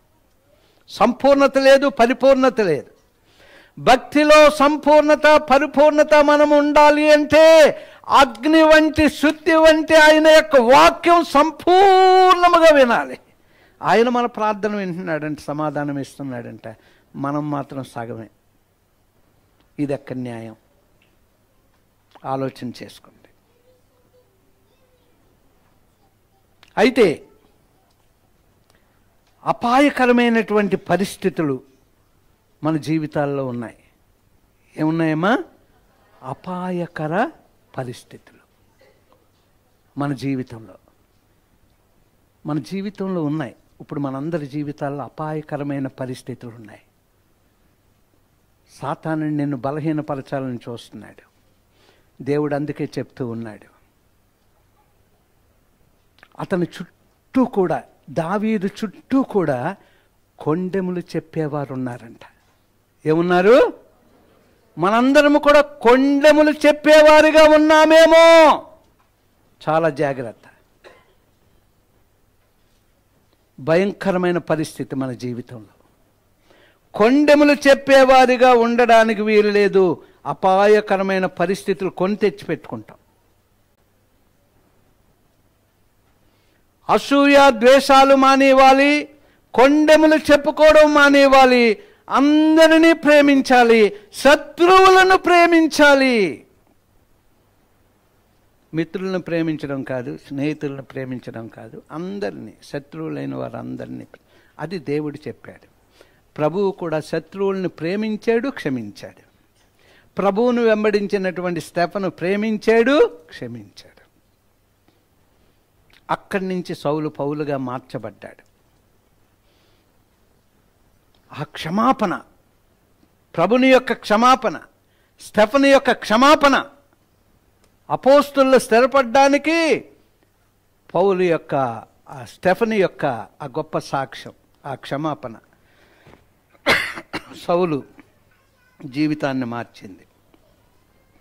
అందుకు కొండెములు చెప్పేవారిగా ఉన్నామేమో. చాలా జాగ్రత్తగా, చాలా జాగ్రత్తగా. మనకి తెలియకుండానే ఒకరి మీద చెప్పేవాళ్ళని ఉంటుంది. ఆనందించడానికి చెప్పేస్తాం ఒక్కోసారి, కానీ నా బ్రతుకు నేను చూసుకోకుండా నేను చేస్తూ ఉంటాను తప్పు. నా బ్రతుకు నేను చూసుకోవాలి. ఎవరి బ్రతుకు చూసుకోవాలమ్మా? గట్టిగా చెప్పండి. అమ్మాయి అంటే మంచి అంటే నాకంటాం, కానీ చెడ్డ అయితే మనం అనం. నా బ్రతుకు నేను చూసుకోవాలి, ఎలాగ నేనున్నాను. సో దేవుడు క్షమించాడు. క్షమాపణ అనేది చాలా ప్రాముఖ్యమైనటువంటిది. క్షమాపణ మనలో లేనప్పుడే కొండలు మనలో నుంచి వస్తూ ఉంటాయి. ఏమండి? ఇంకా రెండో దానికి వెళ్ళిపోదాం. అదే 7వ వచనం చదువమ్మ మళ్ళీ ఇంకోసారి. 2వ ప్రార్థనకు వెళ్దాం. యెహోవా, నేను కంఠధ్వని ఎత్తి నిన్ను ప్రార్థించినప్పుడు నా మనవి ఆలకింపుము, కరుణతో నాకు ఉత్తరమిమ్ము. ఇక్కడ ఏమంటున్నాడంటే, కరుణతో నాకు ఉత్తరమిమ్ము. రెండవది. మొదటిది మనం ఏం చూసుకున్నాం? ప్రార్థన ఆలకించు దేవుడు. రెండోది ఏం చూసుకున్నాం? కరుణతో అంటే దయతో నాకు ఉత్తరమిమ్ము, దయతో జవాబిమ్ము. ఇలా ఎందుకు ప్రార్థించాడు దావీదు అనేది మనకు చాలా ముఖ్యం. ప్రార్థన ఆలకించేవాడు, మళ్ళా ఏమంటున్నాడంటే కరుణతో ఉత్తరమిమ్ము అంటున్నాడు. అంటే దయతో జవాబు ఇమ్ము. ఎందుకంటే కొందరి ప్రార్థనలకు జవాబు రాదు, కొందరి ప్రార్థనలకు. అందుకే కరుణతో అంటున్నాడు, అంటే దయతో అంటూ ఉన్నాడు. ఏమంటున్నాడు? కరుణతో నాకు ఉత్తరమిమ్ము, దయతో నాకు ఉత్తరమిమ్ము. ఎందుకంటే కొన్ని ప్రార్థనలకి జవాబులు రావు. అలాంటివి 4 విషయాలు మనం చూసుకుందాం. ఎవరెవరి ప్రార్థనలకు జవాబు రాలేదు, చాలా ఇంపార్టెంట్. రెండోది, నాకు ఉత్తరమిమ్ము. ఒక్కోసారి ఉత్తరం రాదు మనకి, దేవుణ్ణి జవాబు రాదు, దేవుణ్ణి సమాధానం రాదు. కారణం ఏంటి చూద్దాం. యెషయా గ్రంథం 59వ అధ్యాయం 1వ వచనం. నేరక ఎండినట్లు యెహోవా హస్తము కూర్చు కాలేదు, విననేరక ఎండినట్లు ఆయన చెవులు మందము కాలేదు. మీ దోషములు మీకును మీ దేవునికిని అడ్డముగా వచ్చెను. 2వ వచనం కూడా. మీ పాపములు ఆయన ముఖమును మీకు మరుగుపరిచెను, కనుక ఆయన ఆలకింపకున్నాడు. చూడండి, ఆలకింపకున్నాడంట. మన ప్రార్థనలు ఆలకించడం లేదంట. రక్షింపనేరకి ఉండినట్లు యెహోవా హస్తము కూర్చ కాలేదు, విననేరకి ఉండినట్లు ఆయన చెవులు మందము కాలేదు. మీ దోషములు మీకును మీ దేవునికి అడ్డముగా వచ్చాయి, దోషాలు. తర్వాత ఏమంటున్నాడు? మీ పాపములు ఆయన ముఖమును మీకు మరుగుపరిచెను, గనుక ఆయన ఆలకింపుకున్నాడు. ఏంటంటే ఆయన ముఖం దాచివేసుకోవడానికి, ఆయన ముఖం మనకు కనబడకుండా చేయడానికి మన దోషములు, మన పాపములు. దోషము, పాపము. మన దోషాలు మన పాపాలే అంట ప్రార్థన వెళ్లకుండా. కొండుమలాడేవారుగా, ఒకరి మీద ఒకరికి చెప్పుకునేవారుగా, క్షమింపరానటువంటి స్థితిలో, క్షమించే స్థితిలో మనం లేకపోయి ఉండుట, ఇవన్నీ కూడా ఒకరి మీద ఏదేదో అనుకుంటా, మనమే గొప్పవారు, మనల్ని మనం తీర్పు తీర్చుకుంటా, అది మనల్ని మనమే మోసపరుచుకుంటున్నామని మనకు తెలియదు. అందుకే ఇక్కడ ఏమంటున్నా అంటే, అటువంటి నీ దోషాలు, నీ పాపాలు, నీ ప్రార్థన నా దగ్గరకు రాకుండా అవే అడ్డేస్తూ ఉన్నాయి. మన ప్రార్థనలు 24 గంటలు మనం మొత్తుకొని చేసిన ఇవి పాపాలు, దోషాలు అంట అడ్డేస్తూ ఉన్నాయి, ప్రయోజనం లేదు.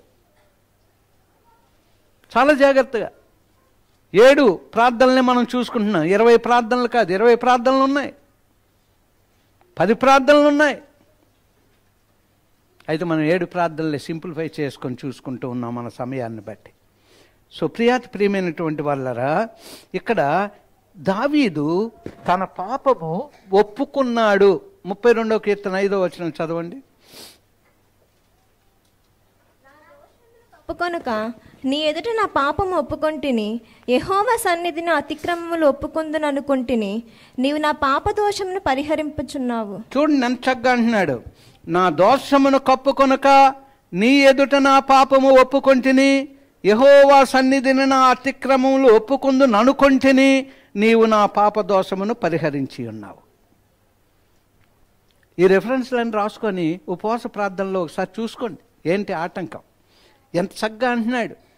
గొప్ప పశ్చాత్తాపుడు ఏమంటున్నాడండి అంటే, నరహంతకుడైనటువంటి వాడు, ఇంకా వ్యభిచారి అయినటువంటి వాడు, దిగజారిన స్థితిలో ఉన్నటువంటి వాడు, అంతటి వాడిని అంత గొప్పవాడిగా చేయడానికి కారణం గొప్ప పశ్చాత్తాపుడు.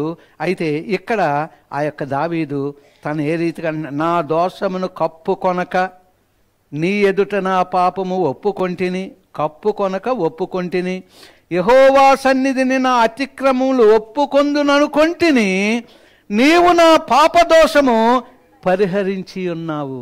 ఎంత ఇమిడియట్ ఆన్సర్.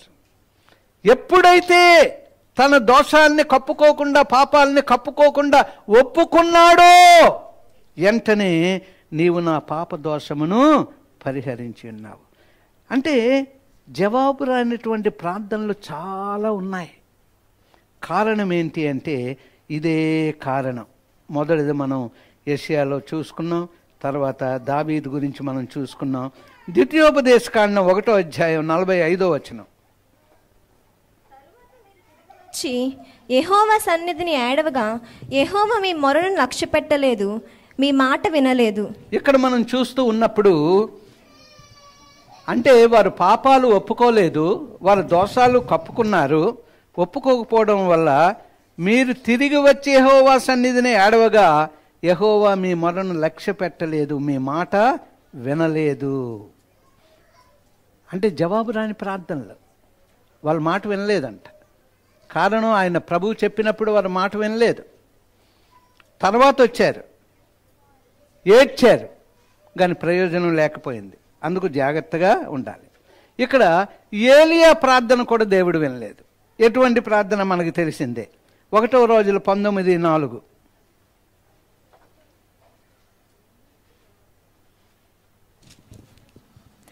తాను ఒక దిన ప్రయాణము అరణ్యంలోనికి పోయి ఒక బద్దరి వృక్షము క్రింద కూర్చుండి మరణాపేక్ష గలవాడై, యెహోవా నా పితరుల కంటే నేను ఎక్కువ వాడును కాను, ఇంత మట్టుకు చాలును, నా ప్రాణం తీసుకొనమని ప్రార్థన చేశాను. ఏమని ప్రార్థన చేశాడమ్మా?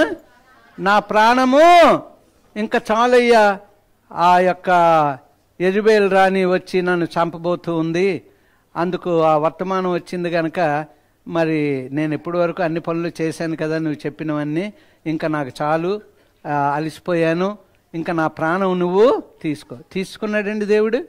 ప్రార్థన వినలేదు. అన్నాడు, ఇంకా శక్తికి మించిన ప్రయాణము నీ ముందుంది, భోంచేయని. భోంచేసాడు, పడుకున్నాడు, మళ్ళా లేపాడు, మళ్ళా భోజనం పెట్టాడు. ఇప్పుడు నడు, నీ పనులు ఇంకా ఉన్నాయి, ఎవరిని అభిషేకించాలి, ఎవరిని రాజుగా ఉంచాలి, ఇవన్నీ కూడా నీ ముందున్నాయి అని చెప్తూ ఉన్నాడు. ఆ ప్రార్థన ఆలకించలేదు. ఏలియా ప్రార్థన, మోసే ప్రార్థన కూడా ఆలకించలేదు. చూడండి, అది ద్వితీయోపదేశకాండం 3వ అధ్యాయం 26వ వచనం. ద్వితీయోపదేశకాండం 3వ అధ్యాయం 26వ వచనం. యెహోవా నా మనవి వినకపోయెను, మరియు యెహోవా నాతో ఇట్లనెను, చాలును, ఇకను ఈ సంగతిని గూర్చి నాతో మాట్లాడవద్దు. చూసారా ఏమంటున్నాడు? మిమ్మల్ని కంటే యెహోవా మిమ్మును బట్టి నా మీద కోపపడి నా మనవి వినకపోయెను అంటే మరి తనను చాలా ఇబ్బంది పెట్టారు. ఆ విషయాలన్నీ మనకు తెలుసు. మీదని కిందని చదివినట్లయితే ఆ ఇబ్బంది పెట్టడం వల్ల కొంచెం తోవ తప్పాడు. అప్పుడు మరియు యెహోవా నాతో ఇట్లనెను, చాలును, ఇక నీ సంగతి గూర్చి నాతో నీవు మాట్లాడొద్దు అన్నాడంట. నువ్వు మాట్లాడొద్దు మోసే. అప్పుడు మోసే బాధపడిపోయాడు. మిమ్మల్ని బట్టే కదా చిన్న తప్పు జరిగింది, నా మాట దేవుడు, నా ప్రార్థన దేవుడు వినలేదు. ఇక్కడ ఇంకొక విషయాన్ని మనం చూద్దాం. లూకా సువార్త 8వ అధ్యాయం 28వ వచనం.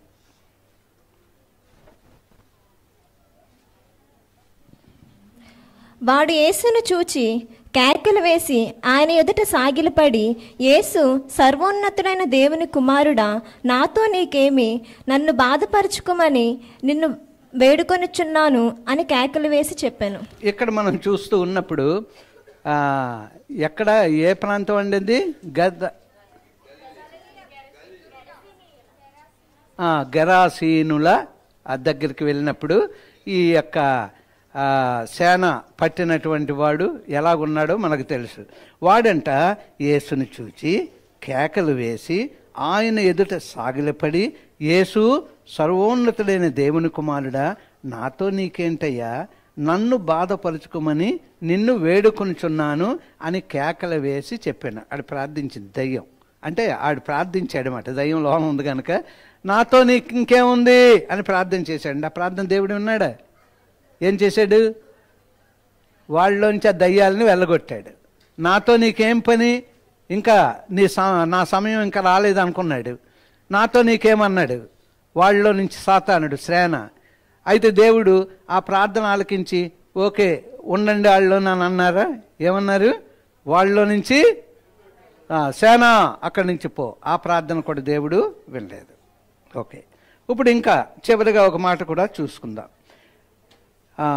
లోక అంటే ఇంకా చదవ సమయం లేదు, రిఫరెన్స్ రాసుకుని లోక 16:24లో ధనవంతుడు అబ్రహాముతో ధనవంతుడు ఎలాగంటూ ఉన్నాడు, తండ్రివైన అబ్రహామా, నా యందు కనికరపడి తన వ్రేలి కొనని నీళ్ళలో ముంచి నా నాలుకని చల్లార్చుటకు లాజరును పంపుము, నేను అగ్నిజ్వాలలో యాతన పడుచున్నానని కేకలు వేసి చెప్పాను. అప్పుడు అబ్రహాము గారు ఆ ప్రార్థన ఆలకించలేదు. ఇక్కడికి ఇంకేమీ లేదయ్యా, నీ ప్రార్థన ఇంకా ఆలకించడానికి ఏమీ లేదు, అయిపోయింది. నువ్వు ఇక్కడ ఉన్నావు, నీ పని అంతే. నీ అన్నదమ్ములు కూడా వింటే నీ దగ్గరికి రారు, ఇక్కడికి వస్తారు. వినకపోతే నీ దగ్గరికే వస్తాడు నీ అన్నదమ్ములు. ప్రార్థన వినలేదు అబ్రహాం గారు. ఓకే, ఇంకొకటి మనం చూసుకుందాం. హిజ్కియా ప్రార్థన దేవుడు విన్నాడు. ఎటువంటి ప్రార్థన అంటే హిజ్కియా ప్రార్థన, యెషయా 38:5 నేనే చదువుతాను, సమయాన్ని మనం చూసుకోవాలి. యెషయా 38:5లో నీవు తిరిగి హిజ్కియా యొద్దకు పోయి అతనితో ఇట్లనము, యెషయాతో అంటున్నాడు, నీ పితరుడైన దావీదునకు దేవుడైన యెహోవా నీకు సెలవిచ్చినదేమనగా, నీవు కన్నీళ్లు విడిచుట చూచి తిని నీ ప్రార్థన నేను అంగీకరించుచున్నాను, 15 సంవత్సరాలు నీకు ఆయుష్ పొడిగించాను. ఇవన్నీ ప్రార్థన వినలేదు. కానీ ఇక్కడ అయిపోయింది నీ సమయం అని యెషయా కౌరు చెప్పగానే హిజ్కియా మరి కన్నీళ్లతో ప్రార్థన చేశాడంట. ఆ ప్రార్థన విన్నాడు.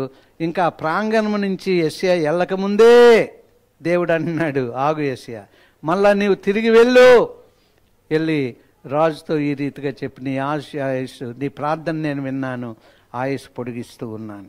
సో ప్రియమైనటువంటి వాళ్ళ దేవుడు కొన్ని ప్రార్థనలు ఎస్ అంటాడు, కొన్ని ప్రార్థనలు నో అంటాడు. ఇందాక ఒక మాట చెప్పాను, కొన్ని ప్రార్థనలు ఏమంటాడు? బాగా చెప్పారు, వెయిట్ అండ్ సీ. వెయిట్, వెంటనే రాదు. దానియేలు ప్రార్థనకు జవాబు రాకపోతే దానియేలు ఏదో అనుకున్నాడు, కానీ మధ్యలో మికాయేలు అంటే వాళ్ళందరూ కూడా ఫైట్ చేసుకొని వస్తూ ఉన్నారు సాతానుతో. ఆలస్యమైంది 21 రోజు. సో ప్రియమైనటువంటి వాళ్ళరా, ఇప్పుడు 3వ దానికి వెళ్ళిపోదాం. 3వ దానికి ఏంటంటే 9వ వచనం చదవండి, 27:9. చకము కోపం చేత నీ సేవకుని తోలివేయకము, నా సహాయుడవు నీవే, రక్షణకర్తవగు నా దేవా నన్ను దిగనాడకము, నన్ను విడవకము. ఇక్కడ 3 ప్రార్థనలు మనకు వస్తాయి.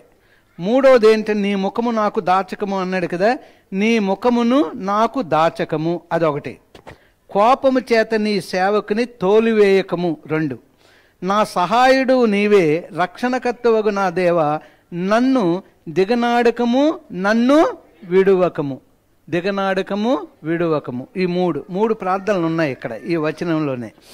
మొదటిది ఏమంటున్నాడంటే, మూడోది నీ ముఖమును నాకు దాచకము అన్నాడు. నీ ముఖమును నాకు దాచ. చూసారా, ముఖము గట్ట ఆయన దాచాడంటే మనకు జవాబు లేదు.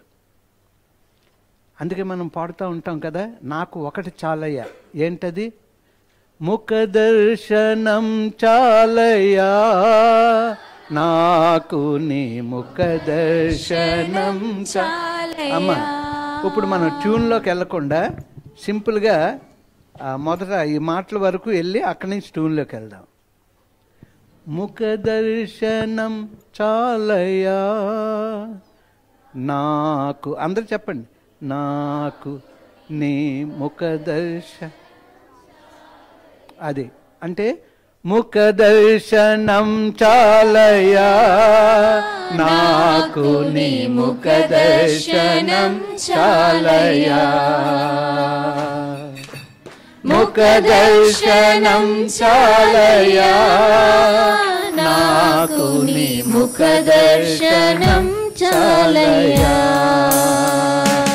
యేసయ్యా యేసయ్యా యేసయ్యా యేసయ్యా యేసయ్యా యేసయ్యా యేసయ్యా యేసయ్యా. హల్లెలూయా. భక్తుడు ఏమంటున్నాడు? నీ ముఖ దర్శనం నాకు చాలు. అందుకే నీ ముఖమును నాకు దాచక, నీ ముఖ దర్శనం నాకు కావాలి. ఉదయాన్నే లేచిన వెంటనే నీ ముఖం చూడాలి. మనకు నార్మల్గా ఆడపిల్లలు పుట్టారనుకోండి, మా నాన్నగారు ఎలాగంటే కళ్ళు మూసుకొని ఉంటారు, కోరుకొండ అక్క వచ్చి నాన్నగారు చెయ్యి పట్టుకొని తీసుకొని వెళ్ళి ఆ శివుడు మందిరం దగ్గరికి, ఇంట్లో ఉన్న మందిరం దగ్గరికి వెళ్తే అక్కడ కళ్ళు ఇప్పి చూసి, అంటే ముందు ఏం కావాలి? ఆ యొక్క దేవుడికి తెలుసు. అలాగే చాలామంది ఆడపిల్లలున్నా లేకపోతే ఒకే మగవాడున్నా నీ ముఖం చూస్తే చాలు, ఉదయాన్నే లేవగానే వాళ్ళ ముఖం చూస్తాం. ఎవరి ముఖం మర్చిపోతాం? దేవుని ముఖం మర్చిపోతాం. మేలు చేసిన దేవుణ్ణి మనం మర్చిపోతూ ఉన్నాం. ఎవరి ముఖం కావాలి మనకి? మన పిల్లల ముఖం. మనకు బాగానే ఉంటుంది పిల్లల ముఖం చూడడానికి. అంటే మనం ఎవరి ముఖం వదిలిపెట్టేస్తున్నాం? అందుకు ఆత్మీయ దిగజారిపోద్ది మనకి. ఇప్పుడు నిస్సి 15 రోజులకు ఒకసారి వస్తుంది. 15 రోజులకు ఒకసారి వచ్చింది నిస్సి, ఎప్పుడు లభిస్తుందా ముఖం చూస్తానంటే దేవుడు జల కొడతాడు. ఏం చేయాలి? ప్రతిరోజు ఎవరి ముఖం చూడాలి? ఆ ముఖం చూసి మన పిల్లల ముఖం చూస్తే వాళ్ళు దేవుళ్ళు ఎదుగుతారు. మనం ఎదగం, మన పిల్లలు ఎదగరు. కారణం ఏంటంటే ఎవరి ముఖం చూడాలి మనం? ఆయన ముఖం సమాధానం ఇస్తుంది, సంతోషం ఇస్తుంది, ఆత్మీయ ఎదుగుదలని ఇస్తుంది. సో ప్రియమైనటువంటి వాళ్ళరా, నీ ముఖమును నాకు దాచకము, కోపము చేత నీ సేవకుని తోలివేయకము, నా సహాయుడవై నీవే రక్షణవర్తు నా దేవా నన్ను దిగనాడకము, నన్ను విడవకము. ముఖము వెతకడానికి ప్రాముఖ్యత ఏంటి అంటే, ఆయన కోపపడితే ముఖము దాస్తాడంట. ఆయన కోపపడినప్పుడు ఆయన ముఖం మనకు కనపరచడంట. ఆయన నిసి కరతండి ఇలాగా, ఇలా చూడ, కరతండి అమ్మా, కరతండి. చక్కగా కూర్చోవాలి అక్కడ. సో ప్రియమైనటువంటి వాళ్ళరా, మనం ఇక్కడ చూస్తూ ఉన్నప్పుడు ముఖం వెతకడానికి ప్రాముఖ్యత ఏంటి అంటే, ఆయన కోపపడి నిరాకరించాడు. ముఖం కనపరచడంట. ఆయన ముఖం కనపరచకపోతే మన పరిస్థితి ఎలా ఉంటుందో ఒక్కసారి జ్ఞాపకం చేసుకుందాం. మనం పాపము చేసినప్పుడు, తప్పిదం చేసినప్పుడు, పొరపాటు చేసినప్పుడు సరిదిద్దుకునే వరకు ఆయన ముఖం చాటేస్తూనే ఉంటాడంట. చెప్పండి, ఏం చేసినప్పుడు? పాపము చేసినప్పుడు, తప్పిదం చేసినప్పుడు, పొరపాటు చేసినప్పుడు క్షమించమని వేడుకోకపోతే ఆయన కోపపడి ఆయన ముఖం దోస్తాడంట. సో ప్రియాతి ప్రియమైనటువంటి వాళ్ళరా, వారు ఆయన తట్టు చూడగా, అంటే 34:5 నేనే చదివేస్తున్నాను కీర్తనలు. వారు ఆయన తట్టు చూడగా వారికి వెలుగు కలిగిన వారి ముఖములు ఎన్నడను, అంటే వెలుగు కలిగిన అంటే ప్రకాశించెను. ప్రకాశం, గొప్ప ప్రకాశం సౌలుని తాకగానే పౌలుగా మార్చబడ్డాడు. దేవుని ప్రకాశం, ఆ ప్రకాశం ఎంతో మందిని మార్చివేసింది. ఆ ప్రకాశం సమాధానం, సంతోషం తీసుకుని వచ్చింది. ప్రభువు జన్మించినప్పుడు చీకటిలో ఉన్నటువంటి ప్రజలు గొప్ప వెలుగును చూశారు, చీకటి బ్రతుకుల నుంచి బయటకు వచ్చారు. సో ప్రియమైనటువంటి వాళ్ళరా, వారు ఆయన తట్టు చూడగా వారికి వెలుగు కలిగిన వారి ముఖములు ఎన్నడను లజ్జింపకపోవును. తర్వాత మత్తయి సువార్త 17:2 ట్రాన్స్ఫిగరేషన్ కొండ, రూపాంతర కొండ మీద ఏమని, ఆయన ముఖము సూర్యుని వలె ప్రకాశించెను, ఆయన వస్తువులు వెలుగు వలె తెల్లనివాయెను. రూపాంతర స్థితి కావాలి అని మళ్ళీ మనం కిందటి వారము మనం రోమ 12:1-2 వచనాలు చూసుకున్నాం. మనసు మారి రూపాంతరము. సో రూపాంతరము కలిగి ఉన్నప్పుడు అండి దేవుని ముఖకాంతి మన మీదకి వస్తుందంట. అక్కడ దేవునితో సంభాషణ జరుగుతూ ఉంటుందంట. ప్రభు యొక్క ముఖము ప్రకాశించింది, వస్త్రాలన్నీ తెల్లవైపోయాయి. అక్కడ పరిస్థితి యేసు తప్ప ఎవ్వరూ కనబడలేదంట. సో అలాగా మన జీవితాలు కూడా మనల్ని చూసిన వారు ఆయన వెలుగు మన మీదకు ప్రకాశిస్తే మన మాట, మన చేత, మన క్రియ, మన యొక్క నడవడిక అన్నిటి ద్వారా దేవుని నామం గణపరచబడుద్ది. గొప్ప సాక్షి బిడ్డలుగా దేవుడు మనల్ని వాడుకుంటాడు. అంచేత మనము ఆయన ముఖము ప్రకాశించిన, ఆయన వస్త్రములు వెలుగు వలె తెల్లరు, ఆయన రూపాంతర స్థితిలోనికి వెళ్ళినప్పుడు వారు ఆయన తట్టు చూడగా వారికి వెలుగు కలిగిన వారి ముఖములు ఎన్నడను లజ్జింపకపోయాను. ఓకే, 4వ దానికి వెళ్దాం. 9వ వచనంలో చెప్పాను కదా, తోలివేయకు త్రోసిపుచ్చకు. అక్కడ తోలివేయకునుంది, త్రోసిపుచ్చకు అంటే గవర్నమెంట్కి దరఖాస్తు ఇస్తాం, మాకు ఫలాంది కావాలి. ఒక్కోసారి వాళ్ళు అవ్వదు అని త్రోసేస్తాడు, ఒక్కోసారి ఏం చేస్తారు, స్వీకరిస్తారు, ఒక్కోసారి సహాయం చేస్తారు. దరఖాస్తు మనం పెట్టుకున్నప్పుడు అలాగే దేవుని దగ్గరకు కూడా మనం దరఖాస్తు పెట్టుకోవాలి. నన్ను తోలివేయొద్దు ప్రభువా, నన్ను త్రోసివేయక ప్రభువా అని ప్రార్థిస్తూ ఉన్నాడు దావీదు.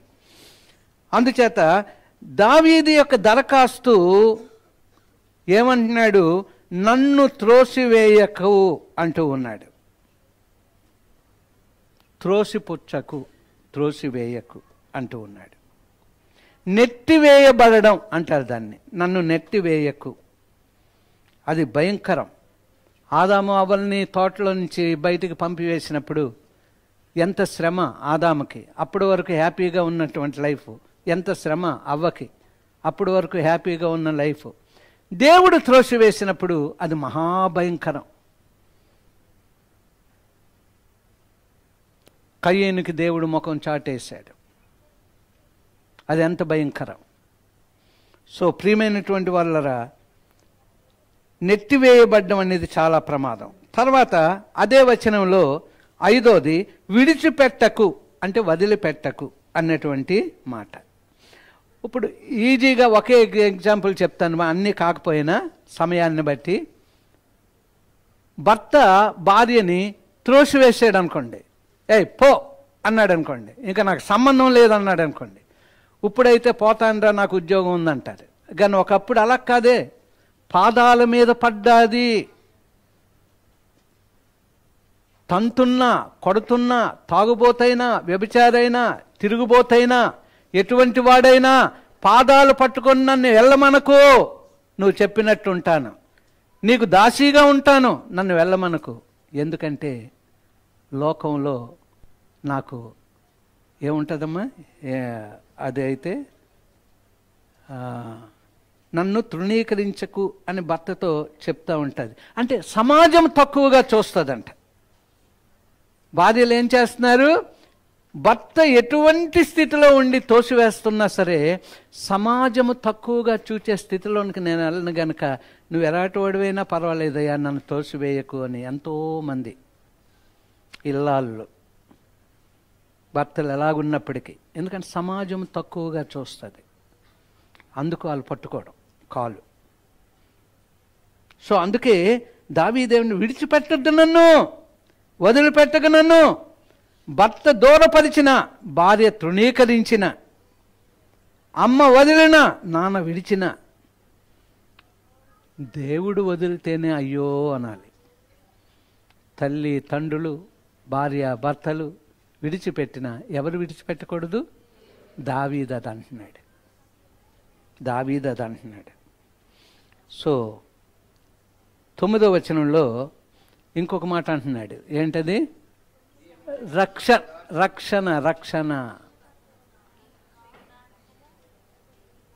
దేవుడే రక్షించువాడు. చూడండి, 9వ వచనం చదవండిరా, ఆఖరి మాటలో ఉంది. రక్షణకర్తవగు నా దేవా. 5వది ఏమంటున్నాడంటే రక్షణకర్తవగు నా దేవా నన్ను విడనాడకపో. కొన్ని సందర్భాల్లో దేవుని ప్రజలను దేవుడు విడిచిపెట్టేశాడు. అందుకే దావీదు ప్రార్థన ఏంటంటే, నువ్వు వదలడానికి విడిచిపెట్టడానికి వీలు లేదయ్యా, నువ్వు నా రక్షణకర్తవు, నువ్వు ఎలాగ వదులుతావు నన్ను? నీ రక్షణలో నేను ఎదగాలి, కొనసాగాలి, ఆయన రాకడికి సిద్ధపడాలి, నువ్వు వదిలితే ఎలాగా? ఆత్మదేవుడా నన్ను బలపరచు, ప్రభువు నాకు ఇచ్చిన రక్షణలో కొనసాగేలా కృపదయచేయు అని ప్రార్థన చేయాలి. అందుకే పరిశుద్ధాత్మను నా నుంచి తీసివేయక అని చెప్పి 51వ కీర్తనలో అంటూ ఉన్నాడు. శుద్ధమైన హృదయాన్ని నాకు దయచేయు, గివ్ మీ ఫ్రీ స్పిరిట్ అంటూ ఉన్నాడు. సో ప్రియమైనటువంటి వాళ్ళరా, అది 6వ దానికి వెళ్దాం, సమయమైంది. 6వ దానికి వెళ్దాం. 11వ వచనం చదువుదాం, నేనే చదువుతాను. 11వ వచనంలో, యెహోవా నీ మార్గమును నాకు బోధింపుము, నా కొరకు పొంచి ఉన్న వారిని చూచి సరళమైన మార్గమును నన్ను నడిపము. నీ మార్గమును నాకు బోధించుము, సరళమైన మార్గమును నన్ను నడిపి. బోధింపుము అంటే ఉపదేశించుము, అంటే రాజుచే నడిపించబడాలి, యేసయ్యతో నడిపించబడాలి, రక్షకునితో మనము నడిపించబడాలి. రాజు ఏమంటున్నాడంటే, దేవా నీ నడిపింపు నాకు కావాలి. ఎంత చక్కని ప్రార్థన చూడండి, దేవా నీ నడిపింపు నాకు కావాలి, బోధించుము, నడిపించుము అంటూ ఉన్నాడు. అంటే ఉపదేశించు అంటూ ఉన్నాడు దావీదు. అయితే ఇప్పుడు మనం ఏంటంటే హైటెక్లో ఉన్నాం గనక ఈ బోధించడం ఇదంతా అవసరం లేదు మనకి. ఏమండి, హైటెక్లో ఉన్నాం అంటే పెద్ద ఇదిగా కదా, ఏదో వింటున్నాం వెళ్ళిపోతూ ఉన్నాం అన్న రీతిగా మనం ఉండకూడదు. ఇప్పుడంతా కూడా అటువంటి దృష్టితో ఉండకూడదు. ఆనాడు దావీదు యొక్క ప్రార్థనలు మనం జ్ఞాపకం చేసుకోవాలి. ఈనాడు కూడా అటువంటి ప్రార్థనలే దేవుడు మనల్ని కోరుచూ ఉన్నాడు.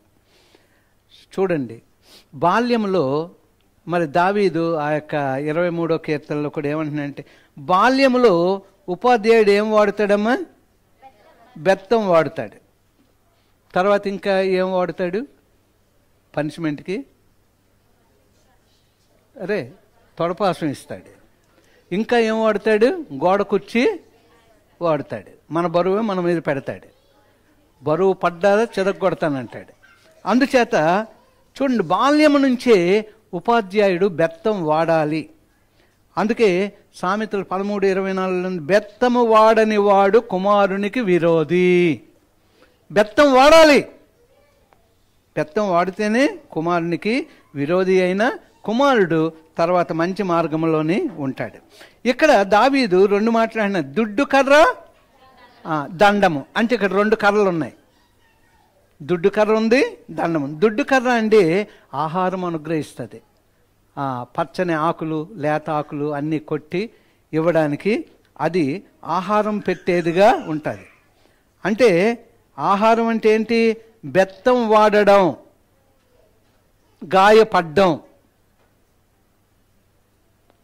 ఇప్పుడు వినయ్ ఒక మాట అన్నాడు, మనం ఎన్ని చెప్పినా సమయాలు వినకపోయినా దేవుడు ఏం చేశాడు, బెత్తం వాడాడు. అందుకే ఈరోజు మంచి సాక్ష్యం చెప్పాడు సమయాలు.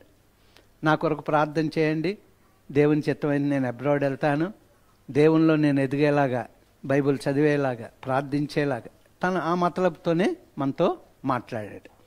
సో ప్రియమైనటువంటి వాళ్ళరా, దావీదుని ఏం చేశాడంటే కొట్టాడు దేవుడు. దావీదుని ఏం చేశాడు, కొట్టాడు దేవుడు. ఎప్పుడైతే దావీదును కొట్టాడో దావీదు మార్చబడ్డాడు. దావీదు మార్చబడ్డాడు. అంటే దండం అంటే మనం దుడ్డు కర్ర అంటే ఆహారం ఇచ్చేది, దండం అంటే బెత్తం. అయితే అలాంటి బెత్తం వాడాడు, గాయము చేశాడు, గాయము కట్టాడు, తన బిడ్డగా స్వీకరించాడు, గొప్ప రాజుగా ఇశ్రాయేలు మీద సింహాసనం మీద కూర్చోడానికి, అధిరోహించడానికి దేవుడు కృప చేశాడు. శిక్షలు అనుభవించాడు, సింహాసనం ఎక్కాడు. ఎవరు? దావీదు. సో మనం కూడా ఆ రీతిగానే ఉండాలి. ఇప్పుడు కీర్తనలు 141:5 నేను చదువుతున్నాను. కీర్తనలు 141:5. నీతిమంతులు నన్ను కొట్టుట నాకు ఉపకారము, వారు నన్ను గద్దించుటకు నాకు తైలాభిషేకము. నేను అట్టి అభిషేకమును త్రోసివేయకుందునుగాక, వారి దుష్టక్రియలను చూచియు నేను తప్పక ప్రార్థన చేయుచున్నాను. ఇంటికెళ్ళి ధ్యానం చేయండి. ఇంక వీటి గురించి అలాగే నేను చెప్పుకొని వెళ్తే సమయం అయిపోతూ ఉంటుంది. ఎంత చక్కగా, నీతిమంతులు నన్ను కొట్టుట నాకు ఉపకారము, వారు నన్ను గద్దించుట నాకు తైలాభిషేకము. నేను అట్టి అభిషేకమును త్రోసివేయకుందునుగాక, వారి దుష్టక్రియలను చూచియు నేను తప్పక ప్రార్థన చేయుచున్నాను. అంటే ఇక్కడ ఉపదేశిస్తూ ఉన్నాడు. పౌలు అంటే సౌలుగా ఉన్నప్పుడు ఎటువంటి గర్విష్టి, కానీ దేవుడు ఏం చేశాడు, ఎక్కడికి వెళ్తూ ఉన్నప్పుడమ్మా, దమస్కు. మీరు తక్కువని చెప్పాలి. దమస్కు దగ్గరికి వెళ్ళినప్పుడు దేవుడు దర్శించాడు. ఈ గర్విష్ఠుని దేవుడు ఏం చేశాడంటే తన కొరకు వాడుకోవడానికి, తన యొక్క జీవితాన్ని మార్చివేయడానికి. అప్పుడు కన్నుల నుంచి పొరలు పడ్డాయి, అంటే అప్పుడు ఆత్మీయ నేత్రములు తెరవబడ్డాయి. ఆ దినం మొదలుకొని మరి దేవుని కొరకు తన ప్రాణం ఇచ్చే వరకు నడిచిన రీతిగా మనం చూస్తూ ఉన్నాం. చాలామంది వేదాంతులు ఉంటారు. చూడండి, బాగా వినండి. చాలామంది వేదాంతులు ఉంటారు. అంటే వాళ్ళ ముందు మనం నిలబడలేం. వాళ్ళకి దేవుని గూర్చి తెలుసు, దేవుని గురించి తెలుసు. బాగా వినండి. వేదాంతులు ఉంటారు, వారికి ఎవరిని గురించి తెలుసు? దేవుణ్ణి గురించి తెలుసు, కానీ దేవుణ్ణి తెలియదు. బాగా ఆలోచించండి, బుర్ర పెట్టండి. దేవుణ్ణి గూర్చి వేదాంతం వాళ్ళకి తెలుసు. ఇప్పుడు వేదాంతాలు చెప్తూ ఉంటారు, చెప్పేస్తూ ఉంటే అందరం చప్పట్లు కొట్టేస్తూ ఉంటాం, కానీ వాళ్ళకి ఏమి తెలియదు? దేవుణ్ణి గురించి తెలుసు, దేవుణ్ణి తెలియదు. అంచేతో దేవుని గురించి మాట్లాడేస్తూ ఉంటారు ఒకవైపే. అంటే అందరి దేవుళ్ళ గురించి వాళ్ళకి తెలుసు, అందరి దేవుళ్ళని ఆయా సమయాల్లో పొగుడుతూ చెప్పేస్తూ ఉంటే మనం చప్పట్లు కొడతాం, కానీ వాళ్ళకి ఎవరిని తెలియదు? దేవుణ్ణి తెలియదు. వేదాంత విద్య చేస్తూ ఉన్నవారు దేవుణ్ణి గూర్చి తెలుసు. అంటే థియాలజీ చదువుకోవడానికి వెళ్తాం, కానీ వాళ్ళకి మోకాల అనుభవం లేదనుకోండి, అది వ్యర్థం. Theology should turn into neology. Theology చదివేవాడు నియాలజీలోకి వెళ్తే స్థిరపరచబడుతుంది, కానీ వేదాంత విద్య నేర్చుకున్నంత మాత్రాన్ని ఆత్మీయంగా వాడు స్థిరుడు కాదు. సో అందుచేత ఈ విషయాలన్నీ చివరిగా 7వ అధ్యాయం 7వ మాట 12వ వచనంలో చూద్దాం. నేనే చదివేస్తాను. 27:12. అబద్ధ సాక్షులను క్రూరత్వము వెళ్ళగ్రక్కువారును నా మీదకు లేచి ఉన్నారు, నా విరోధుల ఇచ్చకు నన్ను అప్పగింపకము. చూడండి ఎంత చక్కగా, అబద్ధ సాక్షులను క్రూరత్వం వెళ్ళగ్రక్కువారును నా మీదకి లేచి ఉన్నారు, నా విరోధుల ఇచ్చకు నన్ను అప్పగింప. ఎంత చక్కని ప్రార్థన. 7వ ప్రార్థన ఏమంటున్నాడంటే, ఫ్రెండ్స్ ఉన్నారు అంటే చూడండి, సౌలు రాజు తనకు విరోధి, గొలియాతు తనకు విరోధి, తన సొంత కుమారుడు అబ్షాలోము తనకు విరోధి, అహీతోఫెలు ఫ్రెండ్ తనకు విరోధి. సో వీళ్ళందరూ కూడా విరోధులు. పొరుగు దేశపు రాజులందరూ కూడా విరోధులు దావీదుకి. అందుచేత అంటున్నాడు, అబద్ధ సాక్షులను క్రూరత్వం వెళ్ళగక్కు వారును నా మీదకి లేచి ఉన్నారు, నా విరోధుల ఇచ్చకు నన్ను అప్పగింపుము. చక్కని ప్రార్థన. ఇంటికెళ్ళి ఆలోచన చేసుకోండి. అక్కడ ఏమని రాసుకోవాలి? సౌలు రాజు, గొల్లియాతు, అబ్షాలోము, అహీతోపేలు గురించి రాసుకోండి. అహీతోపేలు ఫ్రెండ్, అబ్షాలోము కుమారుడు. ఏమండి, గొల్లియాతుని గురించి మనకు తెలుసు, సౌలు రాజుని గురించి మనకు తెలుసు. సో పొరుగు దేశపు రాజులు కూడా చాలామంది. సో ఎందుకంటే ఫ్రెండ్స్ వస్తూ ఉంటారు, వెళ్తూ ఉంటారు, కానీ ఫ్రెండ్స్ ఎక్కువగా ఉంటే విశ్రాంతి ఉండదు. బాగా జ్ఞాపకం చేసుకోండి. ఫ్రెండ్స్ వస్తూ ఉంటారు, వెళ్తూ ఉంటారు. ఫ్రెండ్స్ వచ్చి వెళ్తూ ఉంటే ఏముండదు? మీ మటుకు మీరే అబ్జర్వ్ చేసుకోండి. మీకు చదువు ఉండదు, దేవునితో సహవాసం ఉండదు, విశ్రాంతి. రాత్రి 12 గంట అయినా ఇంకా మాటలే, చాలా రాత్రి అయిపోయింది, ఉదయం కాలేజీకి వెళ్ళాలి అని అప్పుడు 1 గంటకి వెళ్తాం. ఏముండదు, మళ్ళీ ఉదయాన్నే లేవాలి, లేకపోతే అమ్మ తొంతుంది లేపుతుంది, మళ్ళీ బయలుదేరి మనం వెళ్ళాలి. అలాగే ఉద్యోగస్తులకు కూడా సెలవు పెట్టేస్తారు, రాత్రి అంతా ఫ్రెండ్స్తో ఉండి. ఏమి లేదు వాళ్ళకి, ఫ్రెండ్స్ ఎక్కువగా ఉంటే ఏముండదు, విశ్రాంతి ఉండదు, అది నెమ్మది ఉండదు. చూడండి ఇంకోటి, శత్రువులు మనతోనే ఉంటారు. ఎప్పుడు శత్రువులు ఎప్పుడు కూడా మనతోనే ఉంటారు. దావీదు సొంత వారే ప్రక్కన ఉంటూ శత్రువులుగా ఉన్నారు, నెమ్మది లేకుండా చేస్తూ ఉన్నారు. శత్రువులు ఎక్కువగా ఉంటే నెమ్మది ఉండదంట. దావీదుకి నెమ్మది లేకుండా చేశారు. సో ప్రియమైనటువంటి వాళ్ళ సొంత వారే పక్కనే ఉన్నారు, శత్రువులు నెమ్మది లేకుండా చేస్తూ ఉన్నారు. అందుకే ఏమంటూ ఉన్నాడంటే, సున్నతైన మనస్సు గల ప్రభువా నీ చేతిలోనికి నన్ను తీసుకో అని ప్రార్థన చేస్తూ ఉంటాడు. సున్నతి కలిగినటువంటి, అంటే సున్నతమైన స్థితి, సున్నతి అంటే సున్నతి కాదు, సున్నతమైన మనస్సు గల ప్రభువా నీ చేతిలోనికి నన్ను తీసుకో. దావీదు పాపం చేసినప్పుడంటే దేవుడు 3 విషయాలంట. 7 సంవత్సరాలు కరువు తెమ్మంటావా నీ రాజ్యంలోనికి, నీ శత్రువులు 3 నెలలకి నిన్ను అప్పగించేస్తాను నీ శత్రువులకి అంటున్నాడు. లేకపోతే నీ దేశంలో 3 దినములు తెగులు రేగుటకు నీకు ఇష్టమా? 3 పరీక్షలు పెట్టాడు. అప్పుడు ప్రభు అంటే దావీదు అంటున్నాడు, ప్రభువా నీ చేతిలో పడుట మంచిది, అందుచేత నీ చిత్తం ఎలాగైతే అలాగే చెయ్యు అన్నాడు. అందుచేత క్షేమం ఇచ్చాడు దావీదుకి, భద్రత ఇచ్చాడు దావీదుకి. కారణం ఏంటంటే ఆ ప్రార్థనలు విన్న దేవుడు మరి దావీదుని మరి ప్రేమ గలైనటువంటి దేవుడు ఆశీర్వదించాడు అనేది మనం చూసాం. అందరం లేచి నిలబడినట్లయితే ఒక 5 నిమిషాల ఆరాధనకు లేచి మొదలు పెట్టినమ్మా. 5 నిమిషాల ఒక ఆరాధనలోకి వెళ్తూ ఉన్నప్పుడు ఈ 7 ప్రార్థనలు మీరు విన్నారు. జాగ్రత్తగా జ్ఞాపకం చేసుకోండి. 7 ప్రార్థనలు మీరు విన్నారు. నేను ఒక్కొక్కటి జ్ఞాపకం చేస్తాను, మీరు అలాగే చూస్తూ ఉండండి. 7 ప్రార్థనలు, అటువంటి ప్రార్థనలు దేవుడు మనకి జ్ఞాపకం చేస్తూ ఉన్నాడు.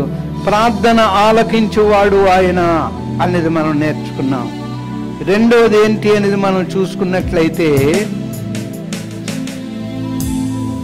నాకుత్తరమిచ్చే దేవుడు, నాకుత్తరమిమ్మయ్యా అన్నాడు. మూడోది, నీ ముఖము నాకు దాచకయ్యా, నీ ముఖ దర్శనం నాకు కావాలి అన్నాడు. నాలుగోది, నీ సన్నిధి నుంచి నన్ను తోలివేయక త్రోసిపుచ్చకయ్యా అన్నాడు. ఐదోది, నన్ను విడిచిపెట్టకు వదిలిపెట్టకు అన్నాడు. ఆరోది ఏమన్నాడంటే, నాకు బోధింపుము, నాకు ఉపదేశించుము అని చెప్తూ ఉన్నాడు. ఏడవది ఆయన ఏం చేస్తూ ఉన్నాడు అంటే, నన్ను అప్పగించవద్దు, శత్రువులకు నన్ను అప్పగించవద్దు, నీ సున్నితమైన చేతిలోనికే నా జీవితాన్ని నేను పెడుతూ ఉన్నాను. అటువంటి ప్రార్థనలు ఏవైనా ఇప్పటి వరకు మనకు తెలియకపోయినట్లయితే, ఒకవేళ తెలిసినా మనం అలాగేలాగా ఉన్నట్లయితే ఒక్కసారి మన జీవితాలని ప్రభువు చేతిలో మనం పెడదాం. ఆరాధన జరుగుతూ ఉంటుంది, మీ జీవితాలు ప్రభువుకు సమర్పించుకోండి.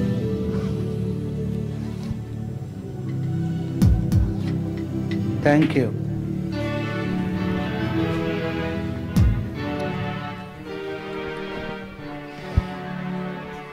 Thank you.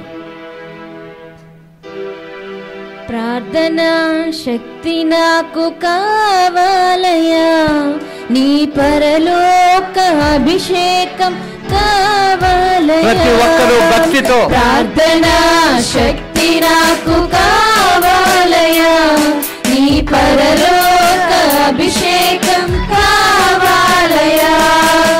యేసయ్యా కావాలయా. నీ ఆత్మ అభిషేకం కావాలయా.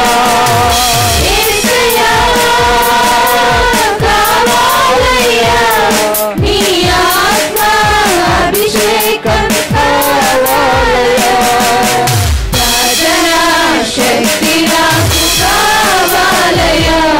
నీ పరలోక అభిషేకం కావాలయా. ప్రార్థనా శక్తి నాకు కావాలయా. నీ పరలోక అభిషేకం కావాలయా.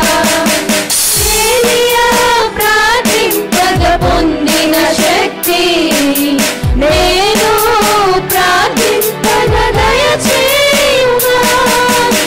ఏలియా ప్రార్థింపగ పొందిన శక్తి నేను ప్రార్థింపగ దయచేయుగా.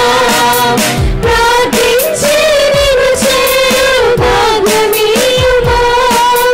ప్రార్థించి నిన్ను చేరు భాగ్యమీయుమా. నిరంతరం ప్రార్థింప కృపనీయుమా. నిరంతరం ప్రార్థింప కృపనీయుమా. ప్రార్థనా శక్తి నాకు కావాలయా. నీ పరలోక అభిషేకం కావాలయా. ప్రార్థనా శక్తి నాకు కావాలయా. నీ పరలోక అభిషేకం కావాలయా.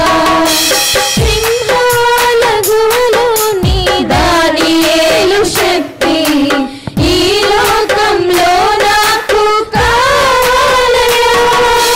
సింహాల గుహలో నీ దానియేలు శక్తి ఈ లోకంలో నాకు కావాలయా. నీతో నడిచే వరమీయుమా. నీతో నడిచే వరమీయుమా. నీ సిలువను మోసే కృపనీయుమా. నీ సిలువను మోసే కృపనీయుమా. ప్రార్థనా శక్తి నాకు కావాలయా. నీ పరలోక అభిషేకం కావాలయా. ప్రార్థనా శక్తి నాకు కావాలయా. నీ పరలోక అభిషేకం కావాలయా. హల్లెలూయా. అలాగే చేతులు జోడించండి. మౌనముగా ఒక 30 సెకండ్లు మన జీవితాలను సమర్పించుకుందాం. ఈరోజు దావీదు మహారాజు 27వ కీర్తనలో మనము 4వ వచనం, 7వ వచనం, 9వ వచనం, 11వ వచనం, 12వ వచనంలో ఉన్నటువంటి 7 ప్రార్థన విశేషాలను మనం చూసాం. ప్రభువు తప్పక మనతో మాట్లాడాడు. మన ప్రార్థన జీవితాన్ని ఆ రీతిగా కట్టుకుందాం. ఆయన ముఖ దర్శనం చూసేవారిగా మనం ఉందాం. కోపపడి ఆయన ముఖం చాటేసుకునే స్థితిలో ఉంటే మన పరిస్థితి ఏంటి?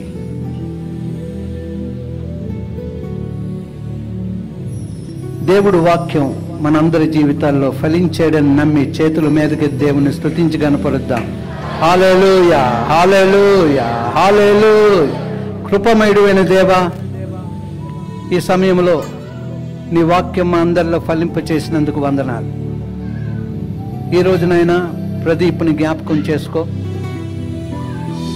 అలాగే అమన్ని జ్ఞాపకం చేసుకో, అలాగే ప్రదీప్ కుటుంబం ఆయన ఈ దినం రిఫ్రెష్మెంట్స్ ఇచ్చారు, దాన్ని బట్టి దీవెన కుటుంబానికి దయచేయండి. బలహీనముగా ఉన్నటువంటి వారిని నా తండ్రి బలపరచండి. రాలేని వారిని కూడా నీ ఆత్మ ద్వారా నాయన మాకు నేర్పి నీ ఆత్మీయతను వారికి నేర్పండి. ప్రయాణంలో ఉన్న వారికి, పనిపాట్లలో ఉన్న వారిని కరుణించి వారికి నీ సహాయం అనుగ్రహించండి. తిరిగి బయలుదేరి వెళ్ళుచుండగా ప్రతి ఒక్కరికి నీ సన్నిధి తోడుగా ఉంచండి. రాబోయే నా తండ్రి డిసెంబర్ మాసం అంతట్లో కూడా నీ సన్నిధిలో ఆత్మీయంగా మమ్మల్ని మేము సమర్పించుకోవడానికి, వ్యక్తిగతంగా, కుటుంబపరంగా, సంఘపరంగా మా జీవితాలను నీకు సమర్పించుకోవడానికి నీ ఆలోచనలో నడిపింపు మీరు మాకు దయచేయండి. ఈ వారంలో జరగబోయే సెల్ ప్రేయర్స్లో నా తండ్రి సెల్ లీడర్స్ మీద నీకు అభిషేకం ఉంచండి. 2026లో ప్రవేశించబోతూ ఉంటుండగా సెల్ గ్రూపులో ఉన్న ప్రతి కుటుంబం కొరకు నా తండ్రి, వారు నా తండ్రి ప్రార్థించి, బోధించి, స్థిరపరిచి నీ రాకడికి సిద్ధపరచులాగున నీ బిడ్డలకు నీ కృప చూపెట్టండి. నీ సన్నిధి మాకు తోడుగా ఉంటే మాకు చాలు. నీ ముఖ దర్శనం రోజు మేము చూసేవారుగా ఉండాలి. కరుణించండి, మహిమను పొందండి. యేసు దివ్య నామమును బట్టి వేడుకొంచు ప్రార్థిస్తున్నాము తండ్రి, ఆమేన్. యేసు రక్తమే జయం, శిలువ రక్తమే జయం. ప్రభు యేసు నామమునకు సంపూర్ణమైన విజయం కలుగునుగాక, ఆమేన్. మా యెహోవాను సన్నతించము, నా అంతరంగమునున్న సమస్తమా ఆయన పరిశుద్ధ నామమును సన్నతించము. నా ప్రాణమా యెహోవాను సన్నతించము, ఆయన చేసిన ఉపకారములలో దేనిని మరవకము, ఆమేన్. తొట్టిల్లకుండా కాపాడుటకు సర్వశక్తి కలిగినటువంటి దేవుని ప్రేమ, ప్రభు అయిన యేసు క్రీస్తు వారి కృప, పరిశుద్ధాత్మ దేవుని యొక్క దివ్య సన్నిధి సహవాసము కూడి ఉన్న మనకును, మన ప్రతి కుటుంబమునకును, చిన్న బిడ్డలకును, యవనస్తులకును, స్త్రీలకు, పురుషులకు, తల్లిదండ్రులకు, పెద్దలకు, ప్రతి ఒక్కరికి తోడుగా ఉండి రాకడికి సిద్ధపరిచి, నడిపించి, బలపరిచి కాపాడును గాక, ఆమేన్. హల్లెలూయా, హల్లెలూయా, హల్లెలూయా. అందరికీ వందనాలు.